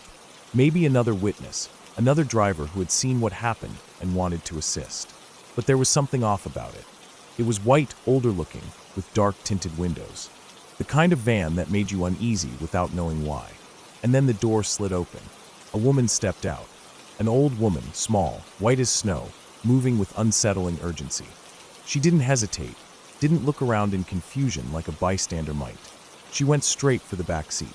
Straight for me. The car door was open, or maybe she opened it herself. Either way, she reached in, hands going for the straps of my car seat. She moved with quick, practiced motions, as if this wasn't the first time she had done something like this. As if she had planned for this exact moment. I don't know if I reacted. Maybe I was too dazed from the crash, too young to understand what was happening. Maybe I was crying, or maybe I was just silent, staring up at this stranger with wide, unfocused eyes. My grandmother was already in the ambulance by then. My mother was still being tended to by the paramedics, barely able to move, still demanding to see me. No one saw what was happening. No one except our family friend. She was already running toward the wreck, heart pounding, thinking only about making sure we were okay. And then she saw the woman, saw her hands gripping my car seat, working to free me. Something snapped inside her. She didn't think, just reacted. She ran faster, shouting, her voice cutting through the noise. She screamed at the woman, telling her to get away, telling the paramedics that this wasn't family, that she had no reason to be there, that she was a stranger. The woman froze, just for a second, just long enough for the paramedics to look up, to register what was happening, just long enough to realize that she had been caught. Then, without a word, she let go. She turned and ran back to her van, moving faster than anyone expected. The sliding door was still open, revealing a glimpse inside. A glimpse of something that would stay with our family friend for the rest of her life. There were other children in the back, different races, different ages, all silent. And then the door slammed shut. The van roared to life. And before anyone could react, before anyone could fully process what had almost happened, it was gone. No one got the license plate. No one was fast enough to stop it. By the time the police were called, by the time reports were made, the van was long gone. It had disappeared into the vast stretch of road, blending into the countless other vehicles heading away from the city. And that was it. It was over as quickly as it had started. I don't remember any of it. Not the crash, not the woman, not how close I came to disappearing forever. But my mother remembers. Our family friend remembers. And even though time has blurred the details, even though the years have passed, that moment, those few seconds that could have changed everything, have never left them. Because if our family friend hadn't been there, if she had been just a few steps slower, if no one had noticed in time, I wouldn't be here. I would have been just another child in the back of that van.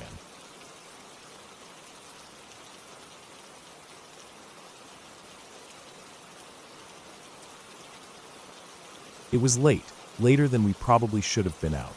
The streets had that empty, wind-blown feeling, like everyone had already gone home, leaving only the occasional passing car and the hum of streetlights.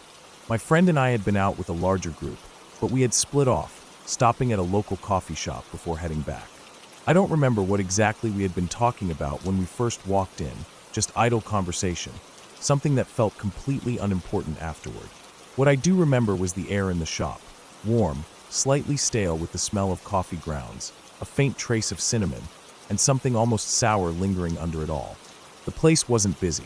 There was one employee behind the counter, wiping something down, and a couple of people seated at tables, absorbed in whatever they were doing. The kind of atmosphere where everyone was keeping to themselves. I needed to use the bathroom, but there was only one single-person restroom in the shop, and someone was already in there. The door was locked, the dull, metallic, occupied sign reflecting back at me when I checked. So I leaned against the wall to wait, shifting my weight from foot to foot, my friend standing nearby. That's when he walked up to us. A man, standing just a little too close, with a lopsided grin that I could already tell was going to be trouble. His breath smelled faintly of alcohol, not overpowering, but enough to tell that he had been drinking. He seemed friendly at first, a little off balance in the way he spoke and moved, but nothing that set off alarm bells. He was waiting too, apparently. Said he was here with a friend who was in the bathroom. Then came the questions. Are you two even old enough to be out this late? We laughed it off, brushed him off. Just another guy trying too hard, trying to find an excuse to start a conversation. But he didn't drop it. No, seriously, let me see your licenses. It was weird. We said no, obviously. Who asked something like that? He kept pushing, kept pressing, like he thought we were playing some kind of game with him. He even pulled out his own license, showing it to us like that meant something. Rice. I saw the name clear as day. I wasn't paying attention to the address or the details, just the name, the way it stuck in my head because the whole situation felt strange. He wasn't aggressive. Not then. Just persistent, like he was used to people eventually humoring him. He kept looking at us, like he was sizing us up, and I remember shifting slightly closer to my friend, feeling the first prickles of unease. And then, finally, the bathroom door opened. I turned, relieved that my wait was finally over, only to see a man stumble out. Something about him wasn't right. His movements were slow, unsteady. He barely made it past the doorway before stopping, gripping the frame like he needed to hold himself up. He didn't leave, didn't move aside. Instead, he turned back toward the sink, bracing himself against it. He was drunk. That much was obvious. I hesitated. I really had to go, but for a second, I wasn't sure if I should. My friend was right outside, though. The coffee shop counter was right there. The guy could barely stand. If something happened, I could walk right out. So I went in. The bathroom smelled like cheap soap and that sharp, stale scent of alcohol. The seat was wet, speckled with something pinkish. I grabbed some toilet paper and wiped it off, hovering over it as I kept my eyes on the man. He didn't seem to care that I was there. He just stood at the sink, struggling to wash his hands. I could hear the water running, the weak splashing of it as he cupped his palms and let it run through his fingers. His reflection in the mirror was unfocused, distant, like he wasn't fully aware of what he was doing. At one point, he turned slightly and gave me a wobbly smile, but that was it. No words, no movement toward me. I finished up quickly and left. Outside, my friend was tense. She told me low and urgent that the license guy had been pushing harder while I was in the bathroom, asking again to see her ID, asking where we lived. He wasn't joking anymore. We both knew it was time to leave. We walked away quickly, heading back toward our group. We didn't talk much about it, just enough to say, that was weird, right? And agree that the guy had been acting way too pushy. But then, later that night, we found out what had happened. The drunk man, the one I had been alone with in that tiny bathroom, was dead. And the man who killed him? Rice. The same man who had been trying to get our licenses, trying to figure out where we lived, sizing us up while we stood there clueless. The details came out in pieces. The two men had just met that night. It wasn't some long-standing grudge, no prior connection, just something that happened, senseless and quick. Rice later told the police he had an irresistible impulse to kill someone. Just like that. Like it didn't matter who. And for a long time after, that thought haunted me. Because if it hadn't been him, if it hadn't been that stumbling, drunken man who barely made it out of the bathroom before turning back to the sink, could it have been one of us? I thought about how persistent Rice had been, how he kept pushing, kept asking. I thought about the way he looked at us, the way he grinned, too wide, too eager. And I thought about the man in the bathroom, how I had watched him struggle with the faucet, barely able to stay upright, barely aware of his surroundings. How I had walked out without saying anything, without making sure he was okay. I could have stopped it. I could have told someone. I could have stayed, but I didn't. And that feeling never really left me.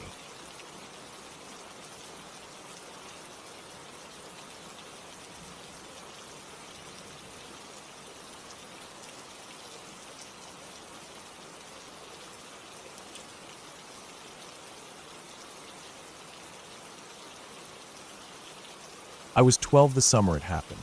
A quiet boy, mostly keeping to myself. I spent my days wandering the edges of town, walking dirt roads, looking for trouble in the way kids do when they don't have anything better to do. I had one close friend, and the two of us did just about everything together. It was late July when we decided to go fishing down at the river. We'd fished that spot plenty of times before, down by the old wooden dock where the water was deep and still. We'd usually spend an afternoon sitting on the bank, talking about nothing, watching our lines bob in the current, hoping for a bite. It wasn't a bad way to pass the time, and sometimes we even brought home something worth eating. That day, though, we wanted to try something different. Instead of holding our poles, we chained them to the dock, making sure they wouldn't get pulled into the water if a fish took the bait. It let us wander a little, stretch our legs while we waited. It was my friend's idea to make a summoning circle. It wasn't serious, just a joke, something dumb kids do when they're bored. We used a stick to draw a messy shape in the sand, pressing our fingers into it, pretending to make it real.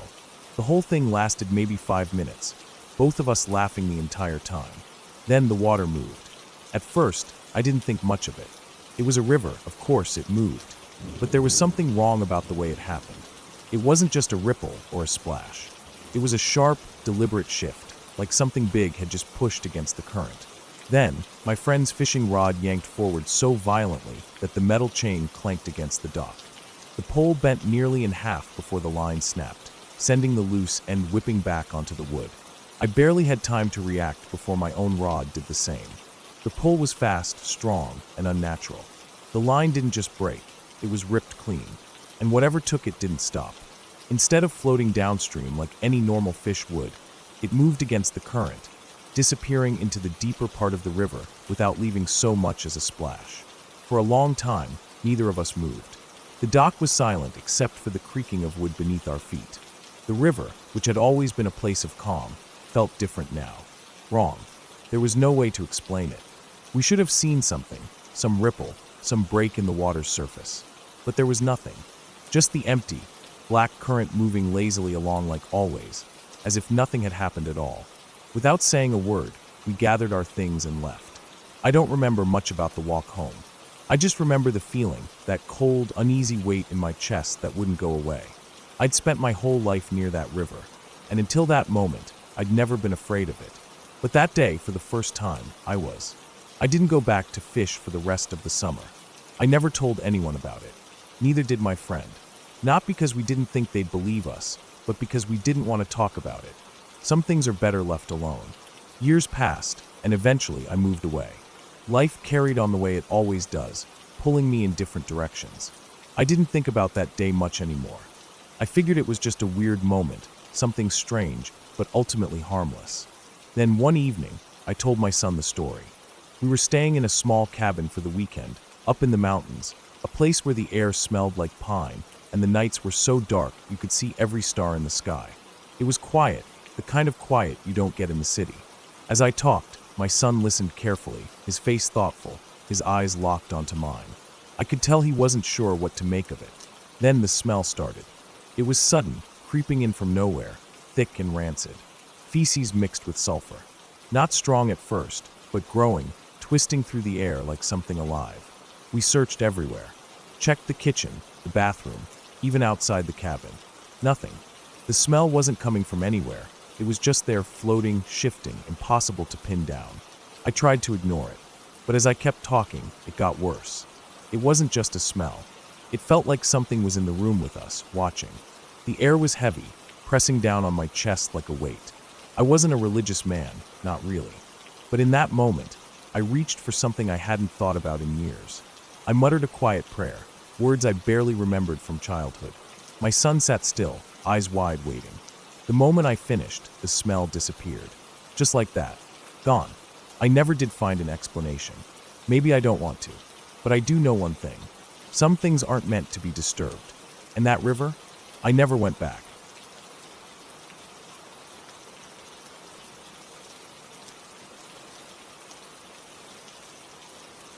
I was 10 years old when this happened.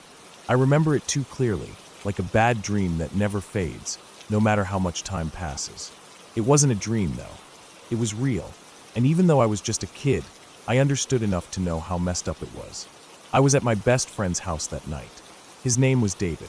We had been friends since second grade, always hanging out at each other's houses, riding our bikes through the neighborhood, playing video games until our eyes hurt. None of that had changed, but by the time we were 10, there was one thing we had started to understand. Some people hated him just because of his skin color. There was one kid in particular. I don't even want to say his name. He wasn't a friend, not even close. He was a year older than us, lived a few houses down from David, and had been a problem for as long as I could remember. The kind of kid who always seemed angry at something, always looking for a reason to put people down. And he was racist. Even at 10, I knew what that meant. It wasn't something David and I talked about much, but we didn't have to. It was just something we felt, like an invisible wall between us and him. We avoided him whenever we could. If we were riding our bikes and saw him up ahead, we'd take another street. If we were playing outside and heard his voice, we'd go back inside. He never really bothered me when I was alone, but whenever he saw me with David, he would say something nasty. Something about how David was less than me, how I should hang out with my own kind. It didn't make sense to me. I didn't get it, and I didn't want to get it. David was my best friend, and that was all that mattered. That night was a Friday. I remember because we had been talking about it all week, planning what games we'd play, what snacks we'd eat. His parents always let him stay up later on Fridays, so we'd get to play for hours without stopping. Halo 3 had just come out, and we were obsessed with it. David's house was bigger than mine. Not huge, but big enough that his basement was finished and felt like its own little world. It was our world that night. Just us, the Xbox, a few cans of root beer, and an old, battered couch that had been down there forever. The basement wasn't very bright. The only real light came from the TV, the glow making everything else look shadowy and far away.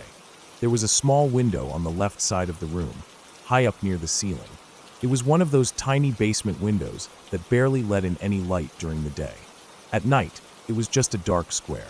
Nothing outside could be seen. We were so into the game that we didn't hear anything at first. The volume was loud, the sound of gunfire and explosions filling the room. But then, in the middle of a firefight, something tapped against the window. It was soft, just a light tap, and we both ignored it. Probably a branch moving in the wind, maybe a squirrel. The window was too high up for anyone to reach from outside, and we weren't about to pause the game over something that small. But then it happened again. Tap, tap, tap. I felt something crawl up my spine. I glanced at David, and I could tell he felt it too. The taps weren't random. They weren't from the wind. They were too steady, too deliberate. We turned up the volume and kept playing, trying to ignore it. But then I heard it. Breathing. Not normal breathing. Not the kind you hear when someone's just standing next to you, talking or laughing. This was panting. The sound of someone who had been running. Fast, desperate breaths. I froze. My hands went still on the controller. David must have heard it too, because he stopped moving in the game. The screen was still full of action, but neither of us were playing anymore. Slowly, we turned our heads toward the window, and we saw him. The kid. He wasn't just looking in. He was pushing against the glass with his hand. His fingers pressed against it so hard they were turning white. His face was right up against the window, and I could see his mouth moving, but I couldn't hear what he was saying. His breathing was loud.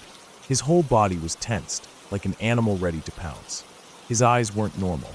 They were wild, furious. He wasn't just mad, he was furious. I couldn't tell if it was at me, at David, or at both of us. But I knew in that moment that if he got inside, something bad would happen. We bolted. I don't remember moving. 1 second I was frozen, staring at him through the window, and the next I was running. David was already ahead of me, taking the basement stairs 2 at a time, nearly tripping as he sprinted up. We burst into the living room, breathless, trying to explain what we saw. His dad didn't hesitate. He didn't tell us we were imagining things. He moved, fast, heading straight for the front door with us right behind him. We didn't see the kid right away. The yard was dark, and for a second, I thought maybe he had run off. Maybe he had just been messing with us. But then David's dad stepped forward, and the porch light caught something just at the edge of the yard. The kid was standing there. He wasn't at the window anymore. He was outside, in the yard, holding something. A BB gun. And he was wearing a mask. It was completely black. Not like a ski mask or a Halloween mask, just something that covered his face, making it impossible to see his expression. David's dad shouted at him. Loud, commanding. A voice that made me jump. The kid flinched. For a second, I thought he was going to lift the BB gun, but instead, he turned and ran. We stood there, watching him disappear into the night. We didn't chase him. There was nothing we could have done. After a long moment, David's dad turned to us, his face serious but calm. He told us to go inside, lock the doors, and stay in the house for the rest of the night. We did. We didn't play Halo anymore. We didn't even turn the Xbox off. We just sat there in silence, the glow of the game still flickering on the screen. I don't know what that kid was thinking. I don't know if he wanted to scare us, if he wanted to hurt us, or if he had just completely lost it. But I know one thing for sure. If that window had been unlocked, if we had stayed down there just a little longer, I don't think this story would have had the same ending.